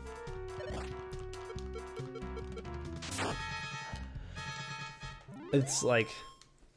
musicals, I think, have a bad reputation for being super tacky and schlocky, and I think it's one that they've hard earned. There's no reason Like, musicals have that reputation for a very justified reason, I think. But there's a lot of good ones out there. And I think West Side Story is one of them. Such classic titles as Mambo. Bernstein is a great composer too, right? It's definitely set apart from things like Guys and Dolls, which are like just kind of trashy. Sorry if anybody here loves Guys and Dolls, but it's trashy and you know it. It was never meant to be anything other than trashy. I'm no great lover of musical theater. There's about a half dozen musicals I like. I used to play musicals a lot, right? An orchestra. I played orchestras. And I don't really miss it, to be honest. Performing is nice, but I had no great love for the music. It was just like, that's where the work was.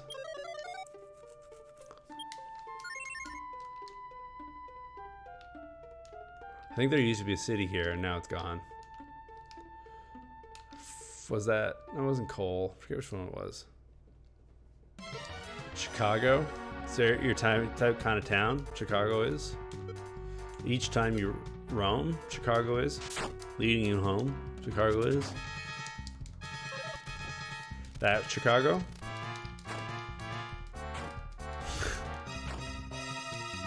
Chicago the musical?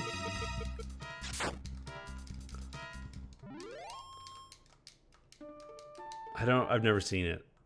Like, I guess I just sort of assumed that the song Chicago was from the musical Chicago, but I guess it's possible that there's been more than one work created on the subject of Chicago.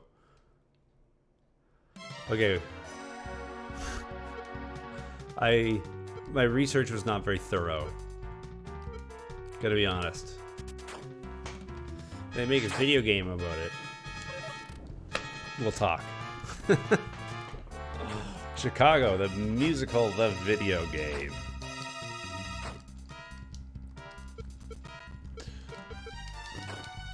Cabaret's fun to play. It's a fun show to play. I like Cabaret. Good music. All the Kurt Weill stuff is really nice. He's a great composer. Okay, so we've done our tour of Elfgard. My only guess is we go to Rhone or we go to that southern continent. Like Hamilton, you got to see Hamilton? That's cool. I remember when people were like losing their minds over Hamilton, but at that point in time, like nobody in the world had really seen it. Like a couple thousand people to that point had seen the musical, but everyone was convinced it was their favorite musical. Oh, look, I found a shiny thing. Okay. Ship's treasure. Well, I know what to do with that. Oh, it's still shiny there. Interesting. Didn't change the tile. Yeah, you haven't seen the musical. You can't say it's your favorite. Don't be a wanker.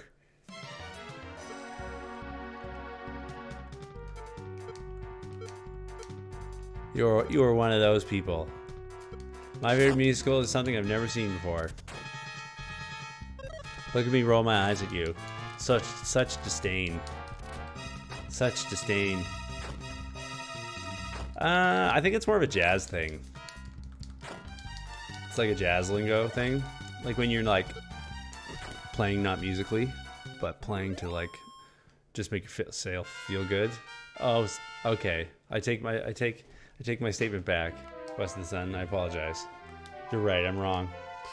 You got me. I was just projecting onto you.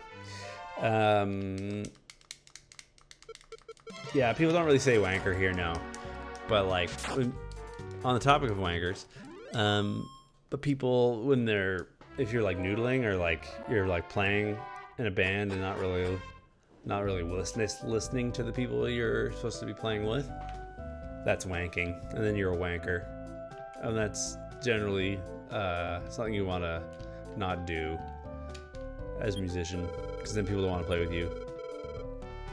The ship just like magically teleported here, which is incredible. Good work, boat.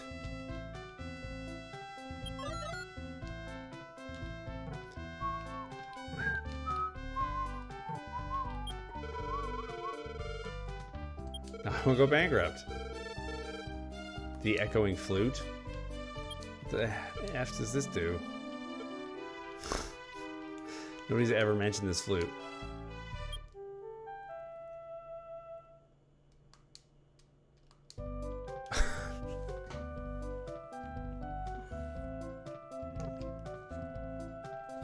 All right.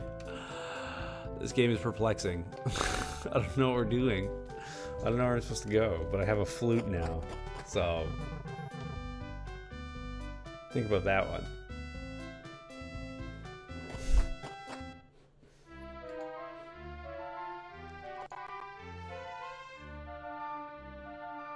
Oh, Bill did some moderating. Apparently we're allowed to say wankers now. Thank you, Bill. It's funny that that was banned. I guess I can understand why that was a banned term. Woomy. Thank you, Bill. Let's try this southern continent, or the southern island. This Australia of Dragon Quest looking place. You guys can't see the world map I'm looking at, but maybe I should put the world map on the overlay. Maybe we can do that. That shouldn't take long.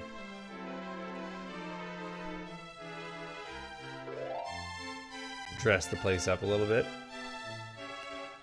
Why is Katie the only one moving on the display? That is a great question, Bill. I'm so glad that you asked. So, you might notice that the other two sprites are from the Super Famicom version. They're the 16-bit sprites. I couldn't find a 16-bit sprite for Kane, so instead I used his 2-frame walk animation from his 8-bit appearance for the NES, for the Famicom, in Dragon Warrior 2.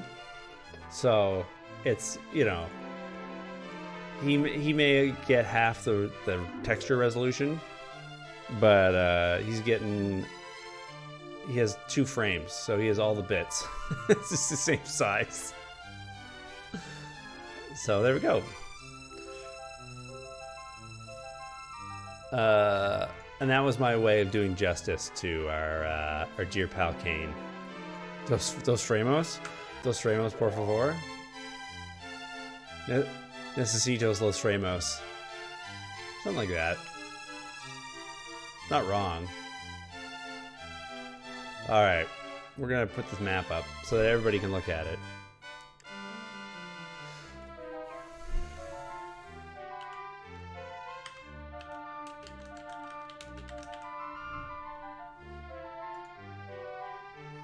Yeah, 100%, it's probably fine.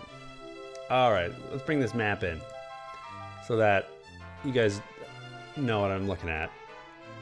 El Mapo. No, we'll just call it map. La carte. En français. Un map et une carte. We won't say that though. Boom. Look at that. It's beautiful, isn't it? Whoa. El Capitano. That is a rank that I don't care for. I hope I've never pronounced the El Capitano. So we'll put that there. We'll move it a few layers down.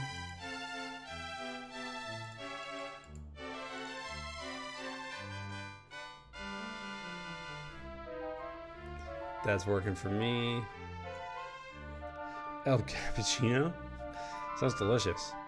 I could go for that. Okay, and then these guys can get a little smaller. So they're taking up a little less space. Or maybe we don't need them now, because we got this sweet map. Yeah, they can go over here. And we can flip them upside down. Whoa! Watch me crash, OBS.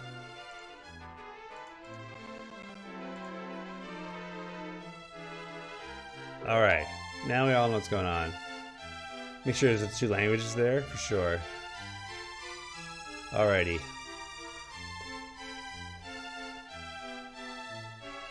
We'll flip them back over.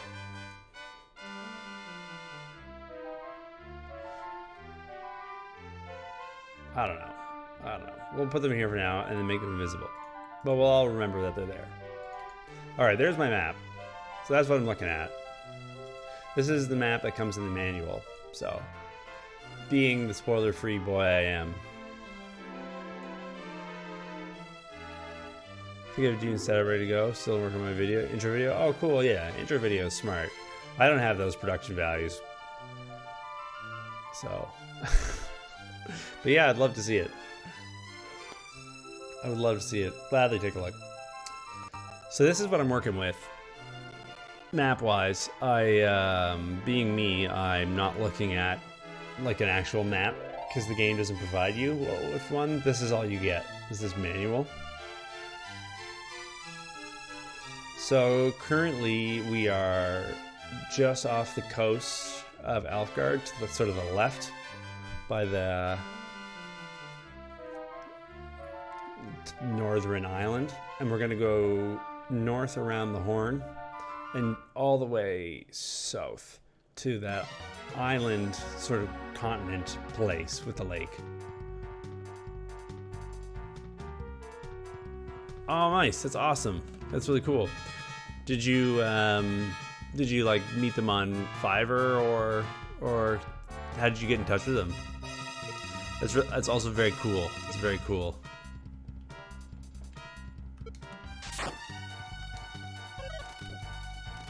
Some intro. Waiting music. You had a webpage and I found his music on YouTube? That's cool. That's awesome. Good for you, man. Commissioning music is cool. It's a cool thing to do. Oh, cool. Nice. That's awesome. And that's how you found them. That's sweet. That's sweet. Well, I'm looking forward to hearing it.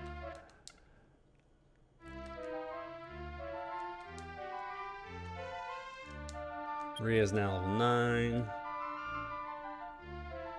Enjoying this dream? Thanks, Autobahn pal. Ticket.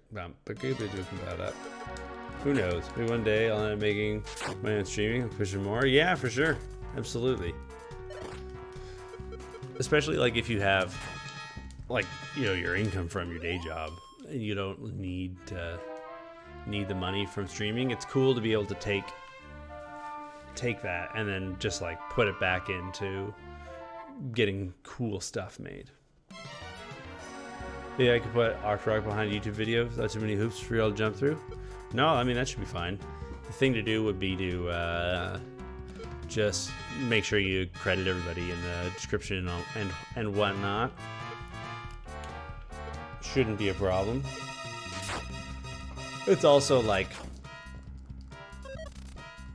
depending upon the use, right? Because if it's like music playing in the background that you're talking over, that's cool. If it's like a different music video, then that's different, because then that becomes like competitive media, so to speak. But if like you've got gameplay footage and you're talking about the thing, I'll put it on the screen as the music starts. Name the song. Mucho gusto. Totally. Yeah. Yeah, that'd be lovely. I would appreciate that. That'd be fun.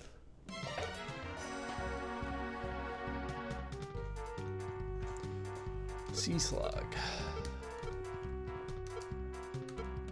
Numbness jellyfish. I wonder what those are called. All that jazz. Get it? Nerf, nerf. Pinky in the brain. Yeah, no, for sure. That sounds lovely. It all helps, right? We all have to share. Gotta help each other up.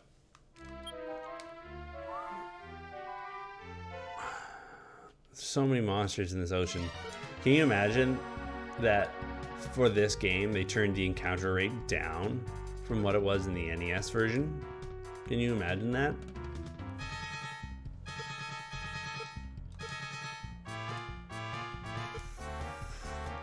Oh, she's at NP. Oh, okay, I see what's happening here. I've got to use the prayer ring again, I guess.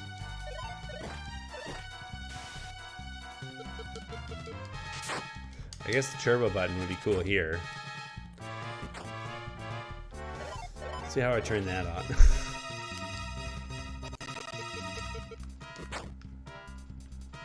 What is this, the SN30 Pro? SF30?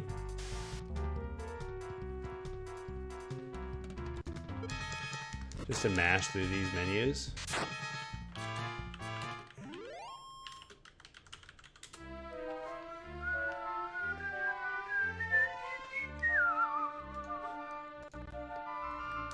Alrighty. Don't dive off the ship, you have so much to live for. So I think that this is probably the southern island right there, yep. And then this is the bigger one. We'll just look from the sea for now. Okay, there's a town. Try to go visit that place. It's sort of like an island lake town. That matches up with what I'm seeing on the map. Oh, I forgot to do the dumb thing with the stuff.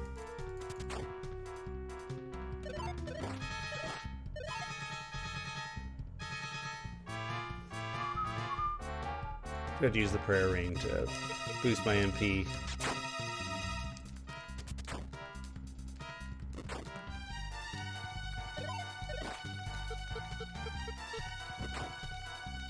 Star. Turbo function. Hold the button you would like to set the turbo function, and then press the star button to activate turbo functionality. Home LED will blink when turbo function is applied successfully. All buttons with turbo function activated will cause the home LED to blink, showing you that the turbo functionality is active. To deactivate turbo function, hold down the button with turbo functionality and press star to deactivate. Okay, let's try it. Did that work? Hold down the button you like to set the turbo function, and then press the start button to activate turbo functionality. Oh, I think that was working.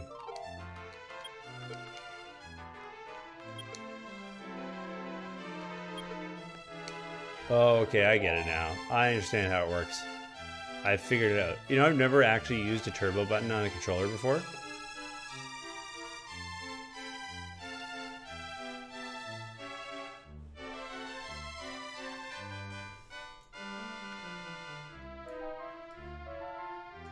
Does that make me weird?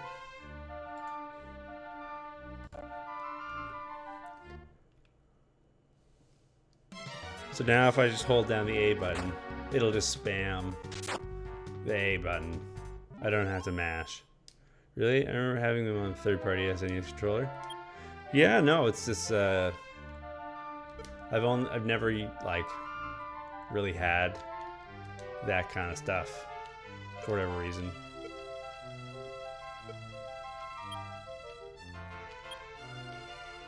Maybe it's just not my game, you know? It's not the way I do things usually, I guess. Okay, so it doesn't, the prayer ring does not recover 100% of your MP. You've got to,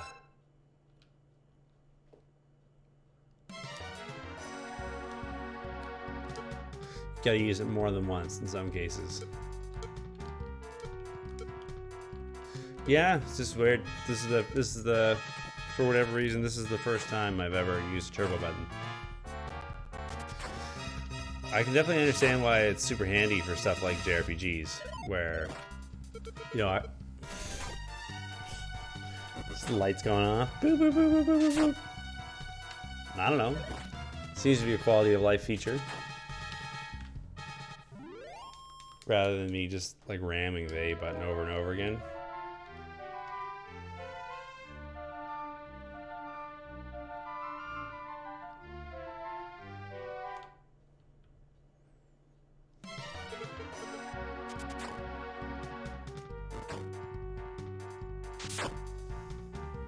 I guess you could use that to cheat.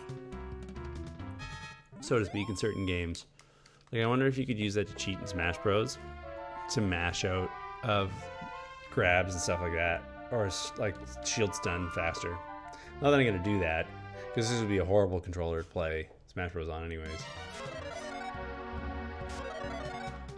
It's interesting to think about it.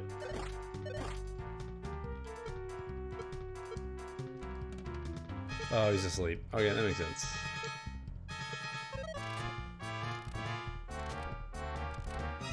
Game events where you already mash buttons. Yeah, I almost kind of like don't want that though, right? I don't know. To me, it feels like it would cheapen the win, right?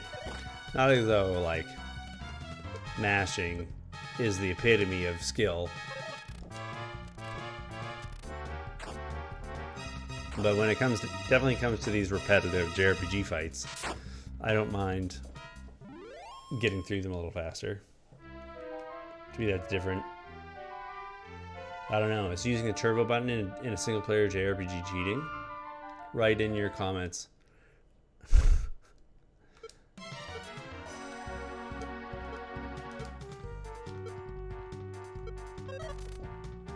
To me, it's essentially the same as like setting the text speed this fast, right? Same impact on the gameplay.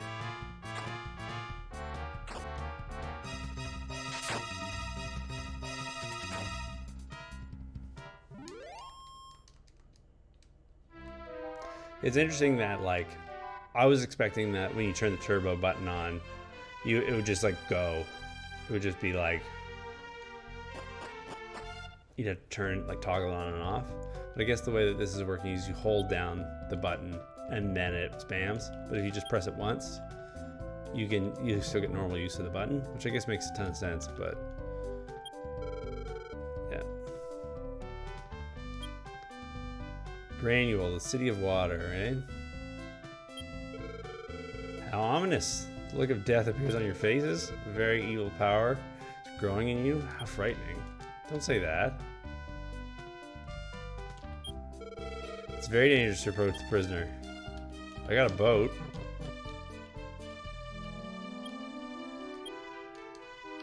It's weird.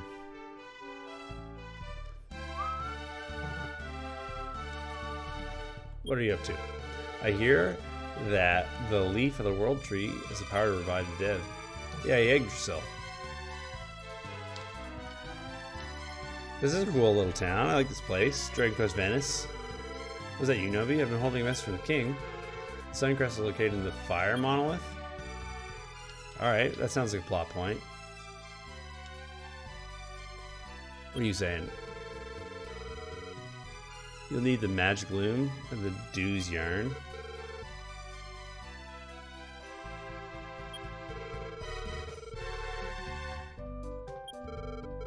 Interesting. Okay, so we're getting tons of information now that we've showed up here. This is like the town where the plot lives. Okay, that's vindictive, but I guess if you're the religious type, you believe in that, that makes sense. I would want that too. I heard a rumor that the king of Durkondala is in possession of the Moon Crest. I think we're gonna need that. All right, we're good here. Thank you, Padre. Thank you, Monsignor. Thank you for your service to the community. Key won't turn, eh? I got this cool silver key that's supposed to open up all the silver doors, and it seems like the majority of the silver doors in the game doesn't work on. The save place. I'm not exactly sure if this is the town that I was warned about by good old Juki03, so we're gonna save state before we do this.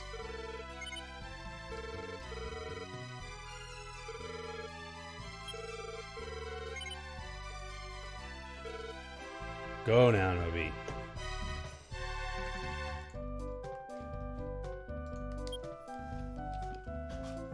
Alright, well, this seems fun. I hear there's a world tree growing in a small island in the Eastern Sea. Interesting. Alright, well, we've learned a bunch. We've got some items. We got a fire monolith. We've got a world tree in the southeast. Plenty of things to do now. Plenty of things to investigate.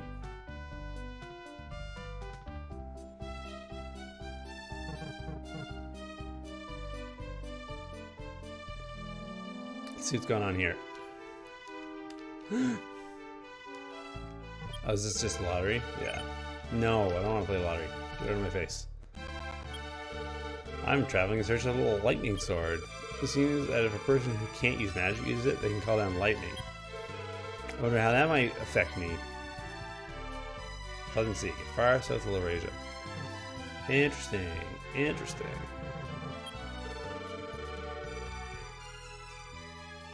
Now we're good. Welcome to the Design Shop. How can I help you? We're good for now. Let's sell some stuff first. We do not need this copper sword.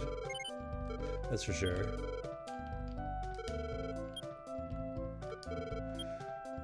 We do not need this chain whip. What else do we got here? Iron helmet. Can't wear it. It's probably worth a bunch though. Yeah, it's worth a lot of money. It's a good drop. Dragon Killer. It's better than Roto's sword, eh? Power shield. Wow, 21,000. Gotta be quite the powerful shield. Kane can use one though. I think that's a big deal. I think we might hold off on buying a Dragon Killer for now. Or maybe we shouldn't hold off on buying a Dragon Killer. I think we should get Kane this wizard staff though. It'll like double his damage.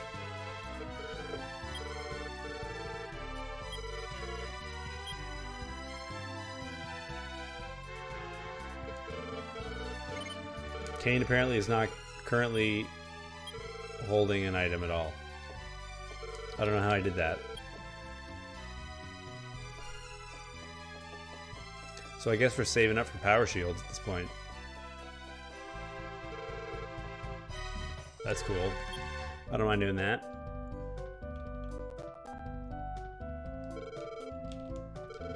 Alright, that's cool. So that's progress. Alright, so we've got some places to go.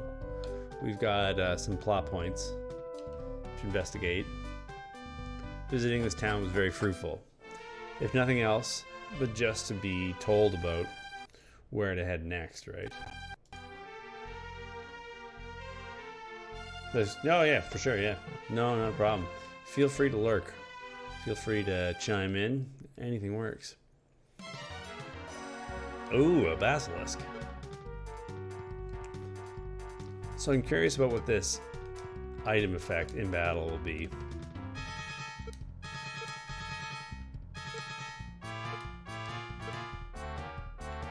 Infierno.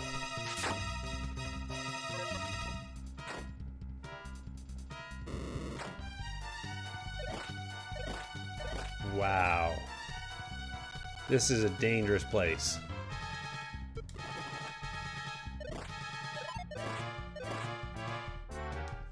We just got crushed.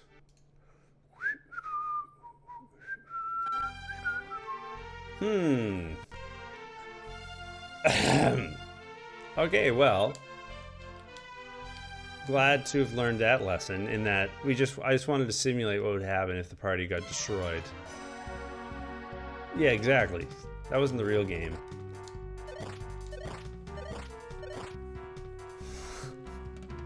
I think coming to this town may have been a mistake.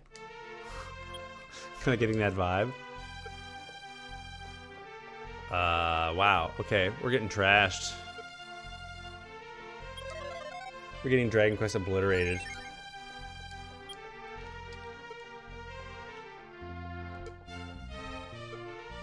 Alright, well, I think we're going to use Maria's repel spell in order to try to live long enough to make it back to the boat.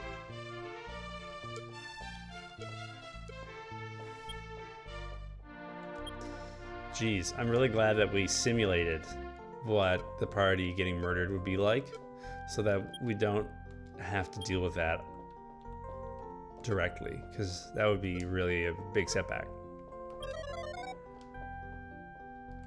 Seems there's no trace of any monsters.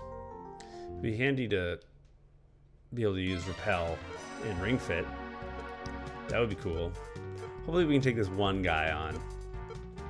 This one orc. How bad can this be? They're dead, right? Peace. See ya, buddy. And we're on the boat. Okay, so if we... Probably the fastest way to the island in the southeast is to just go west. Because as we all know, if you head west long enough, you end up double west.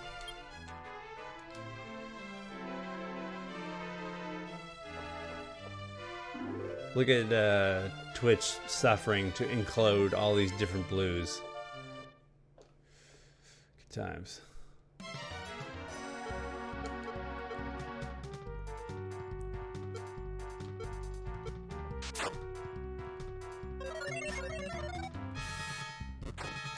Stop spell, no.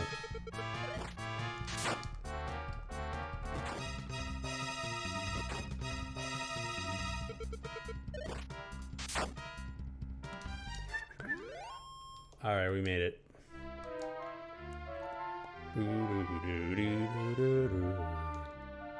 Is this the place? What are we looking at? Let's look at this. Bring that map a little bigger. I mean, this could be it. Looks like there's some small islands south of the big island. Who knows how accurate the map I'm on stream is, though. Could be way off. I have no way of knowing. But I guess that's the adventure part of this adventure game, right?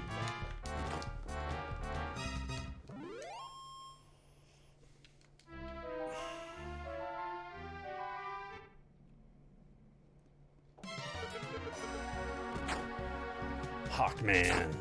Doesn't really look much like a hawk. He's kind of got leathery wings and horns. I don't know of any hawk that's got horns, but fine. I didn't name the monsters in this game. Shouldn't criticize too much.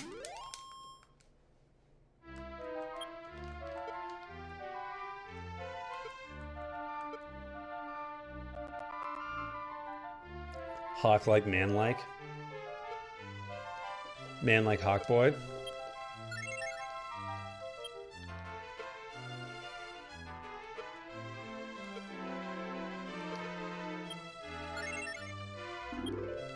Man with hawk-like characteristics, but is not a hawk.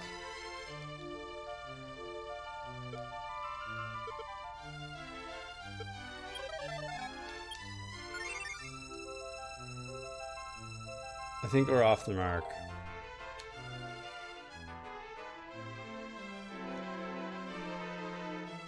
I think we're lost at sea. I don't know if you feel like we're lost at sea. But to me, this is what being lost at sea looks like. I think we're somewhere in the middle of the large body of water in the sort of middle right of the map there.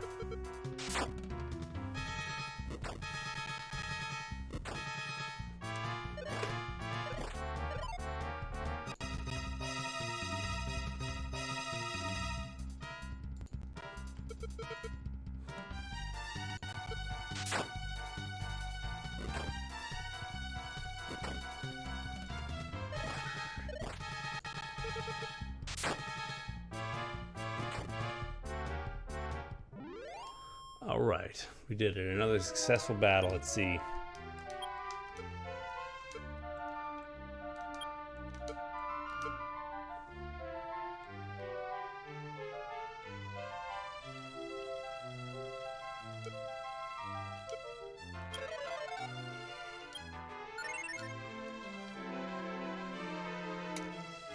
Okay, what is this? This looks like the mountainous southern continent, middle continent thing. That's not what we're trying to get to right now. We see a town there. Let's go visit this town. See if we can get there. See how bad the enemies are. Oh, these are gonna murder us for good, aren't they? Let's just run right now. Yeah, this is bad.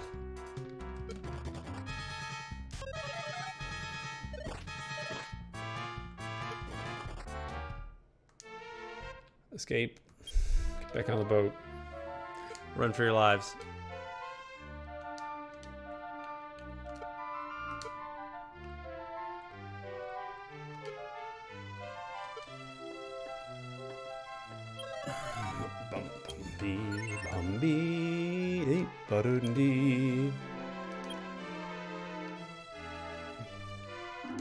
Kane is getting kind of low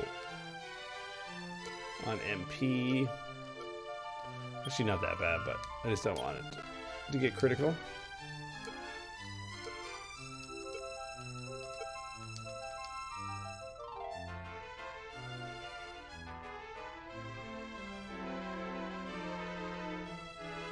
All right.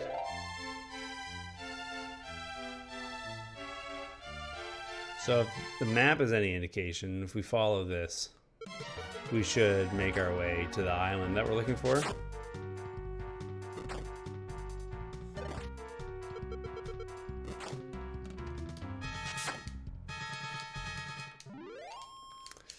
Hopefully we'll make landfall.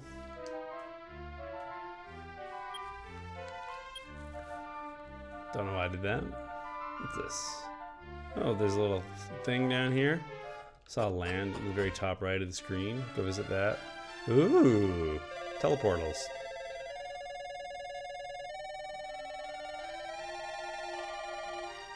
Hello. I hear that the Temple of Hargon will appear peaceful at your arrival, but it's an illusion. Don't be deceived. Seek help with the spirit. Alright, this is good. What's this guy up to? So you've come. From here, you can reach the various places with the Traveler's Gates, but you won't be able to unless you have the golden key. Where could it be? Where could it be? Where is this? And are we about to be murdered by very high-level monsters? Hopefully we can take these guys out. I like how the tree creature is just called Beast. Alright, it doesn't seem so bad. At least it's not like one of those exploding oaks from Earthbound.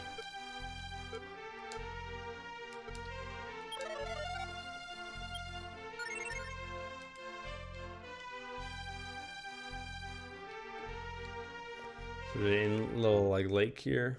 I don't know where we are map wise. This is looking a little less good.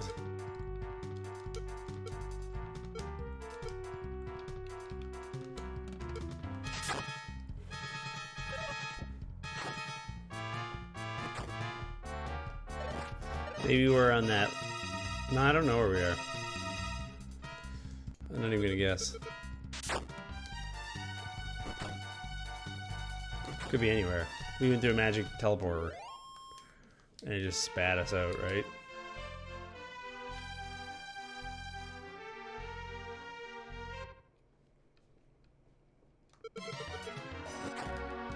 This game is wacky. I have no idea what's going on.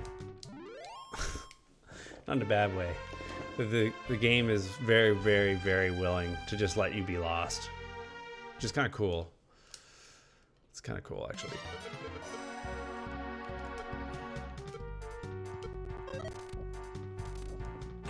That orc grouping.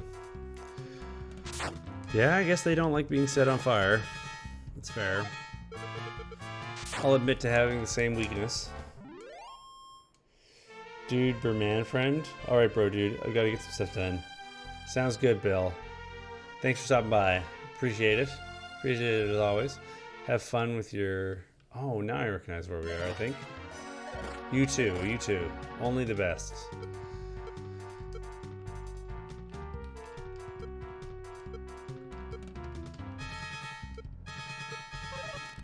Yes, the beasts. That's what they are. They're beasts.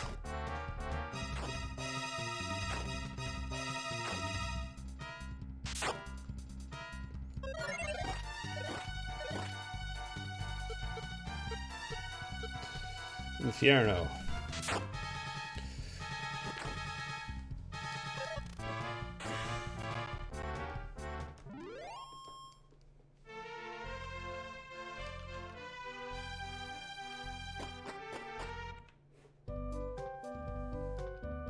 Okay, I recognize this then. Oh, so there's like a weird portal thing in the north of this continent. Bizarre. We'll have to walk back there, I guess. Because our boat has been abandoned. Now that would be confusing. Losing your boat.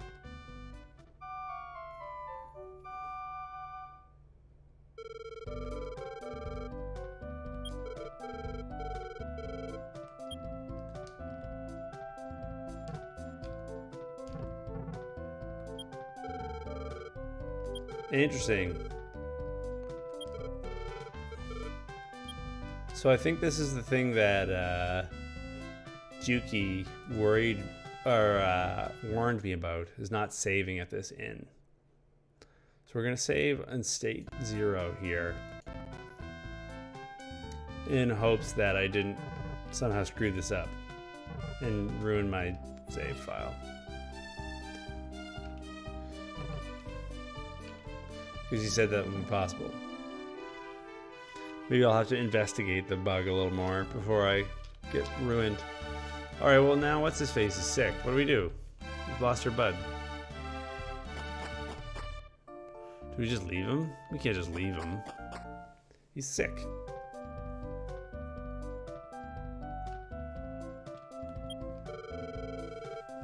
He can't move. So he's been on a journey to Hargan. What recklessness. Anyways, let me pray for Curtis. Oh man. Okay, thanks. City of Water.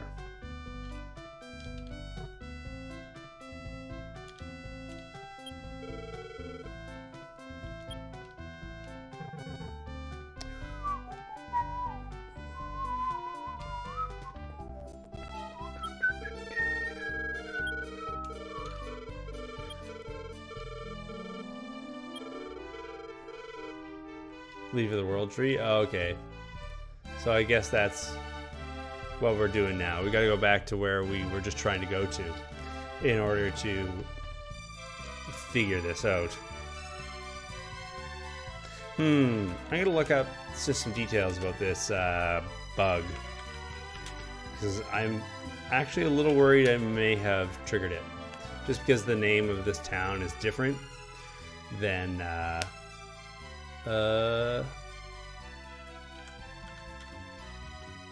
than I was told it would be. Fan translation glitch. Translation patch glitches. I've beat the game, the print name glitch. What's going on? I'm worried that I may have hit this. So I did back to games. Decided playing there's patches. I looked around a bit today and heard that I actually have a game-breaking glitch. The translation patch is applied. There are other Dragon Quest games like that. There's only one patch for those games, as far as I know. So that's the one that you want. Just Google around, you'll also find it. Just find ROMs now.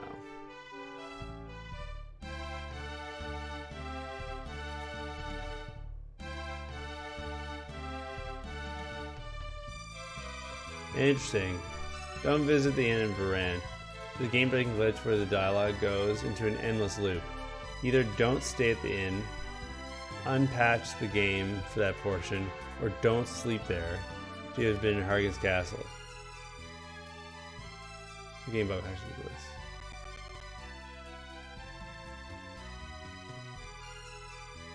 Interesting. I think I may have actually triggered this glitch. Let's do some investigating. Let's do some investigating here. Boo boo doo doo doo doo wee da da dee doo doo doo.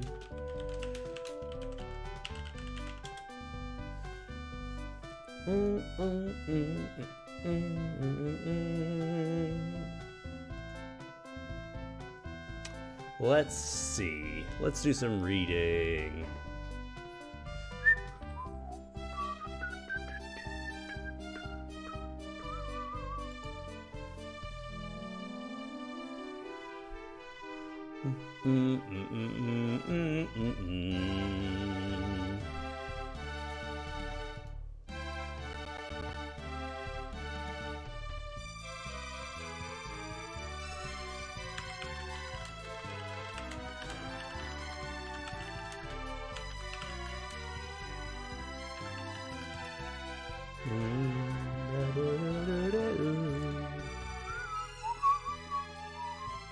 I just want to apologize for begging. Let's just find myself with the failure of Dragon Quest 1 and 2, the part where the prince gets sick with the curse of Hargun. I'm already frustrated.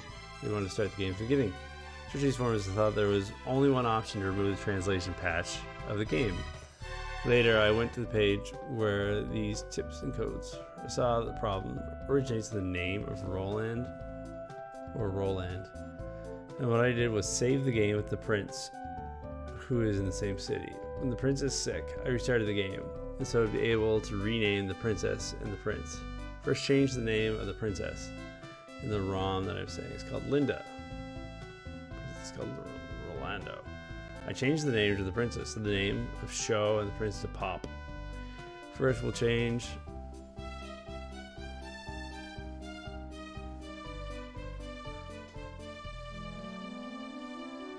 first change the name of the princess, will save the game with the priest. Restart the game. Now we change the name of the prince. I do not know if I'm the only person in the world who's done this. I would like to think not, but the more people have been able to continue their game. I hope this information find help for those. Pause. Hope of being able to finish this version of Dragon Quest. Sending a big hug from Mexico. Okay.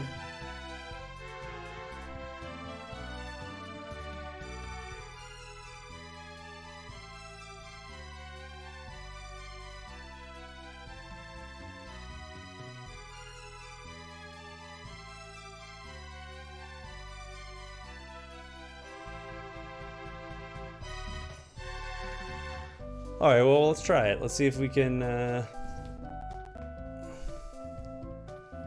make use of that in order to get around this nonsense, because I think otherwise we may have accidentally donked our save file with this glitch. So let's try it. Let's go save.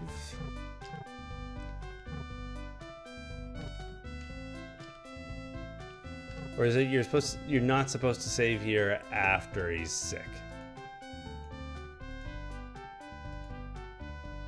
Because in either case, it might be fine. Because if he's sick now, we just don't save here. We might be in the clear. Okay, well, let's just do that. Let's head to a different town and then save not here, in hopes that the glitch only occurs once the prince is sick, rather than not being able to save in the town before. Because saving in the town before didn't seem to cause any problems for me.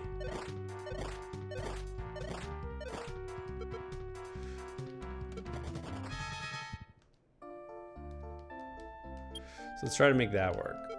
And if that doesn't work, then we'll have to do some research and investigate possible solutions to the thing. This fine fellow from Mexico posted a potential workaround, which we'll investigate as well.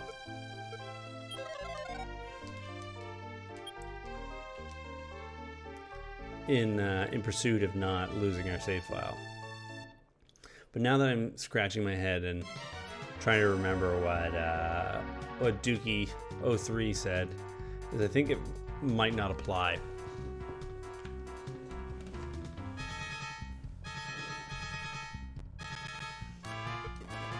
I think the glitch maybe only happens, that's bad, after the prince finds himself in bed. I think we also may have gone to this part of the world too early. Oh, Nobian.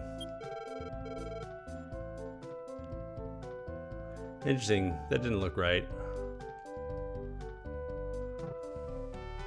Okay. We might have to do some nonsense here, because I think maybe getting reloaded in the town might satisfy the condition for causing the glitch.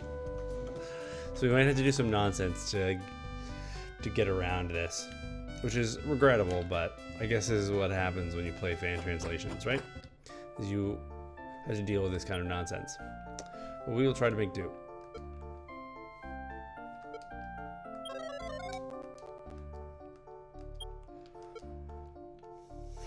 Okay.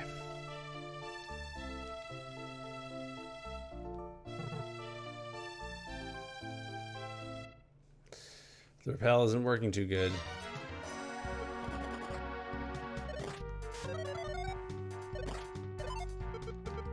Oh, don't attack.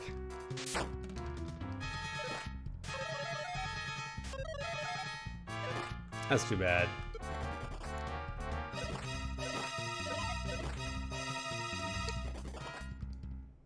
Okay, so long as we survive, that's all that matters, right?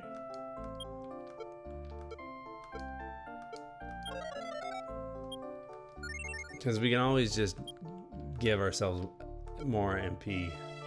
Oh, does Nobi? Does,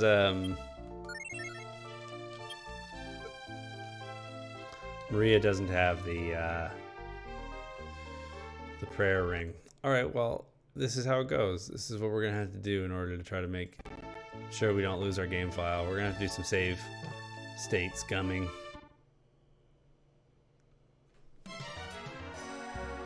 Which is too bad, but it's better than having to replay the entire game. So here we are. It would be super cool if Dookie just happened to show up at this exact moment. It'd be like, oh, this is how it works.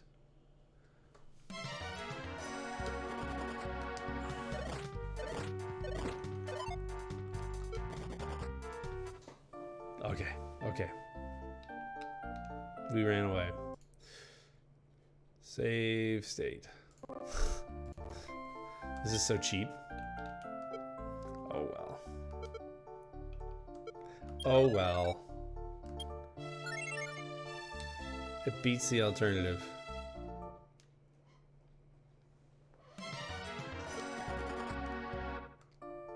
That's good. There's progress.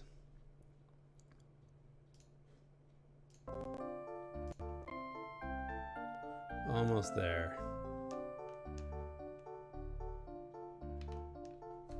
Alright, cast repel again.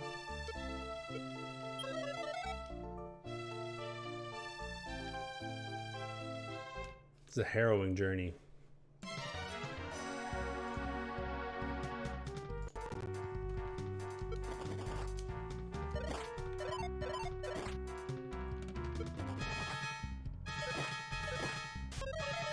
It's looking bad.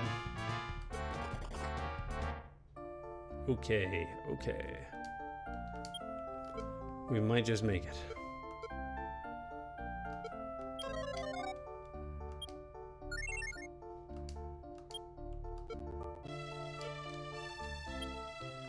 I wonder if you can stack the effects of repel. My gut says no.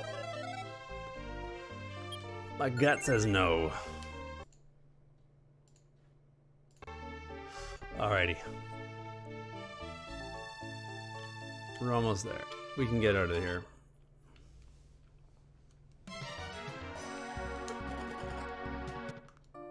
Sweet. That was a success.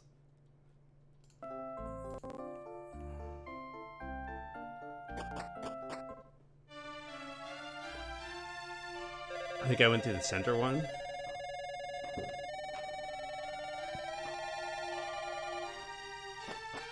So our boat should be waiting for us. All right, we'll probably survive now then. So we just have to get to a city. We have to get to a place where you can save. I think Maidenhall is just north of here, so let's go sailing north. And I trust that us as a group here can deal with this little party. With the things that we're gonna be fighting in the ocean.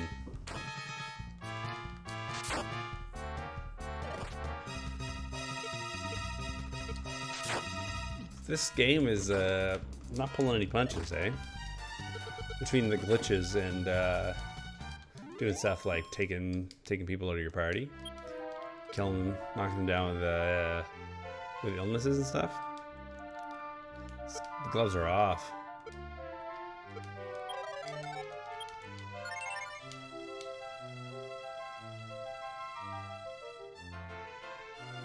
Middenhall.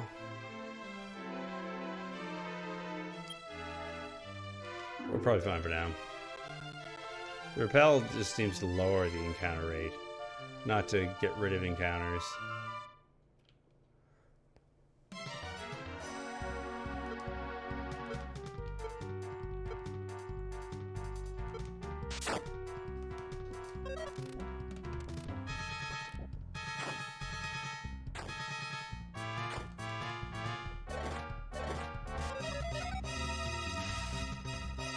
Don't like that.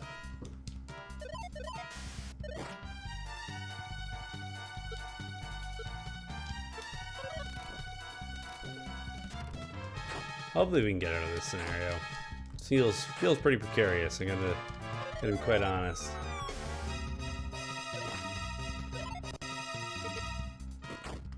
Good work, Novi. Get up, you lazy bones. Oh, a level up. That's good. Level 10. Learn defense. I think that's a spell. Alright, we've only got one heal left, so... Alright, there's land.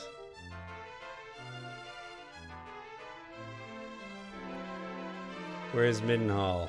Demand answers.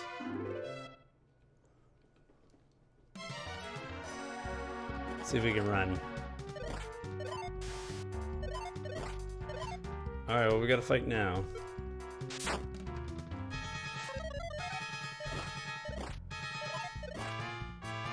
They're not really hurting me, so that's good.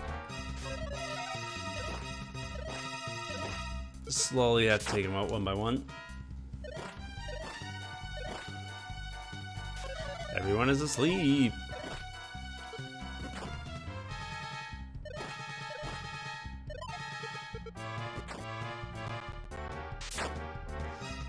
There we go. I need those defense points though.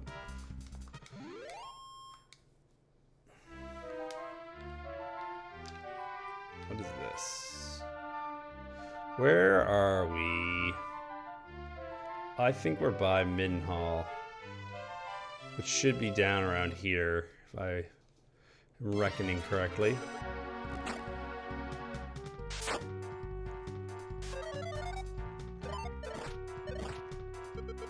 We'll figure it out.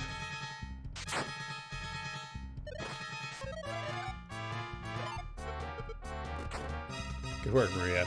I like how Maria is faster than Novi. I guess it makes sense. He's wearing a ton of armor. He would be faster. It's also helpful for your Healy person. Do I recognize this place? No, I don't. We're lost.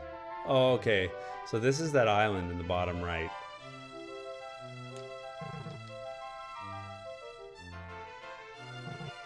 Is this a good place or a bad place?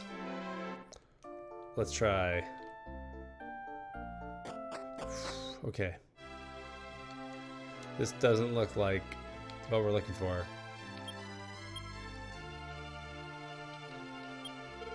We're going to participate in the fights. Interesting. I would like to participate in the saving. A saber tiger? Wow. Suffered many wounds. It does sound gruesome. I'm mostly just interested in saving my game, so I can hopefully avoid this this issue with the glitch. Because that would suck. Where does this take me?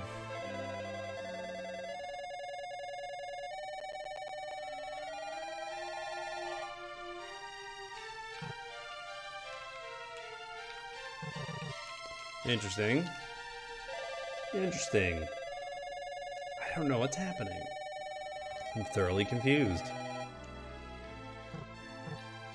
The layout, this castle boggles me. Of course the key won't turn. Well, I'm not getting attacked by monsters, so that's a slight improvement.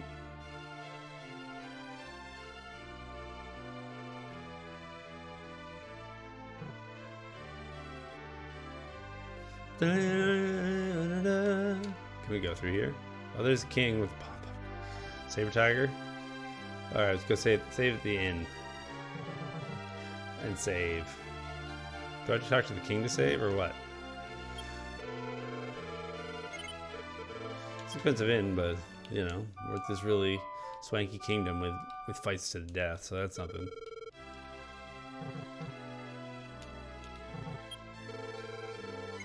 No. That's understandable. Yawn. These rubes. Oh. Find the golden key. I heard that a man named Tashi-san in Zahan is in possession of it. Zahan is an island to the far south. I thought we were just about as south as you could get.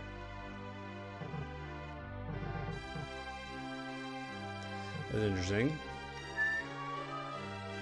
Will you save my game?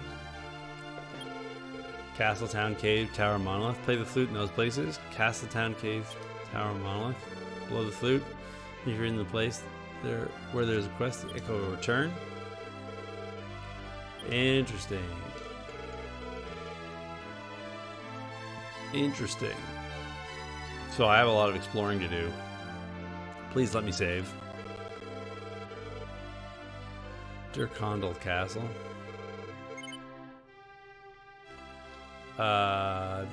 No.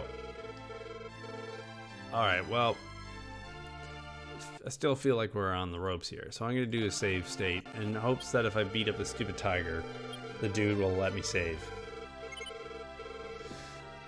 I don't really normally like doing this kind of stuff, using save states in games, not playing them properly, but I feel like if this is extenuating circumstances.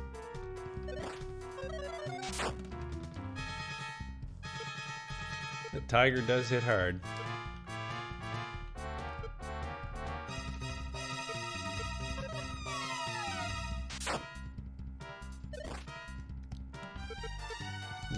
That was close.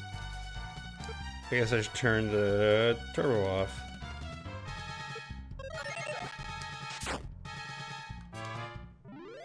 Alright, we did it. We beat him up. I killed your tiger, you wingus. Oh, I just love it when men fight. Mooncrest, well there you go.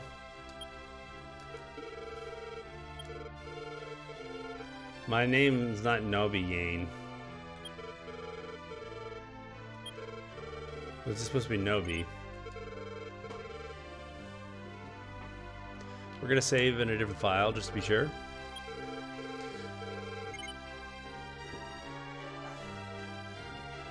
So we're gonna go back to the front and we're gonna follow this forum poster's tip of changing the name of the characters from the main menu. Emulation. Soft reset. In hopes that that has the impact that we're looking for. Or gets us out of the glitch.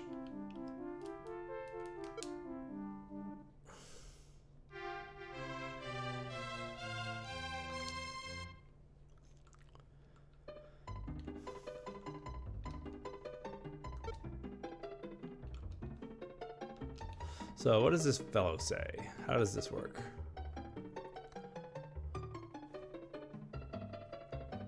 First, we change the name of the game of the princess. We save the game with the priest, then restart the game, then we change the name of the prince.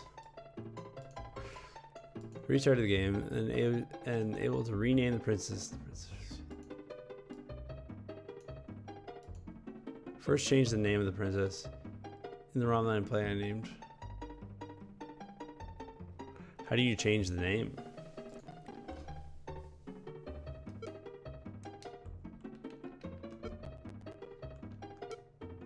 Where is this technology? Dragon Quest 2 change name.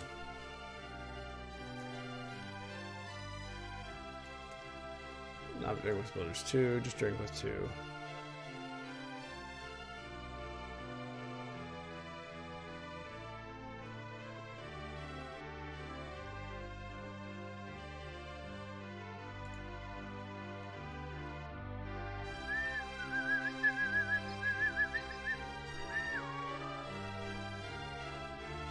This is when a new game is started, the player chooses the name of the Prince in Minhall, which is the main character in the game. The one of the player Tannock.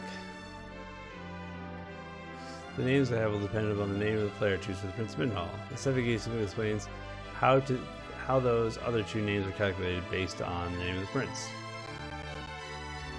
Interesting. Ryan, Glenn, Taylor, Luma, Lars, Edgar. Kane isn't there. It's interesting. Okay, well, I'm saying my name is Nobi Ain, which I think might be donked, which I think might be broken. So we might have to do some investigating to see whether or not my save file is ruined, or otherwise maybe find a save file that's not ruined. In any case, it looks like I need to do some investigation. So we'll leave the stream here for now. And hopefully when I come back to play Dragon Quest 2 again, we'll be through these issues. Alright, thank you everybody for watching. Much appreciated. Until next time.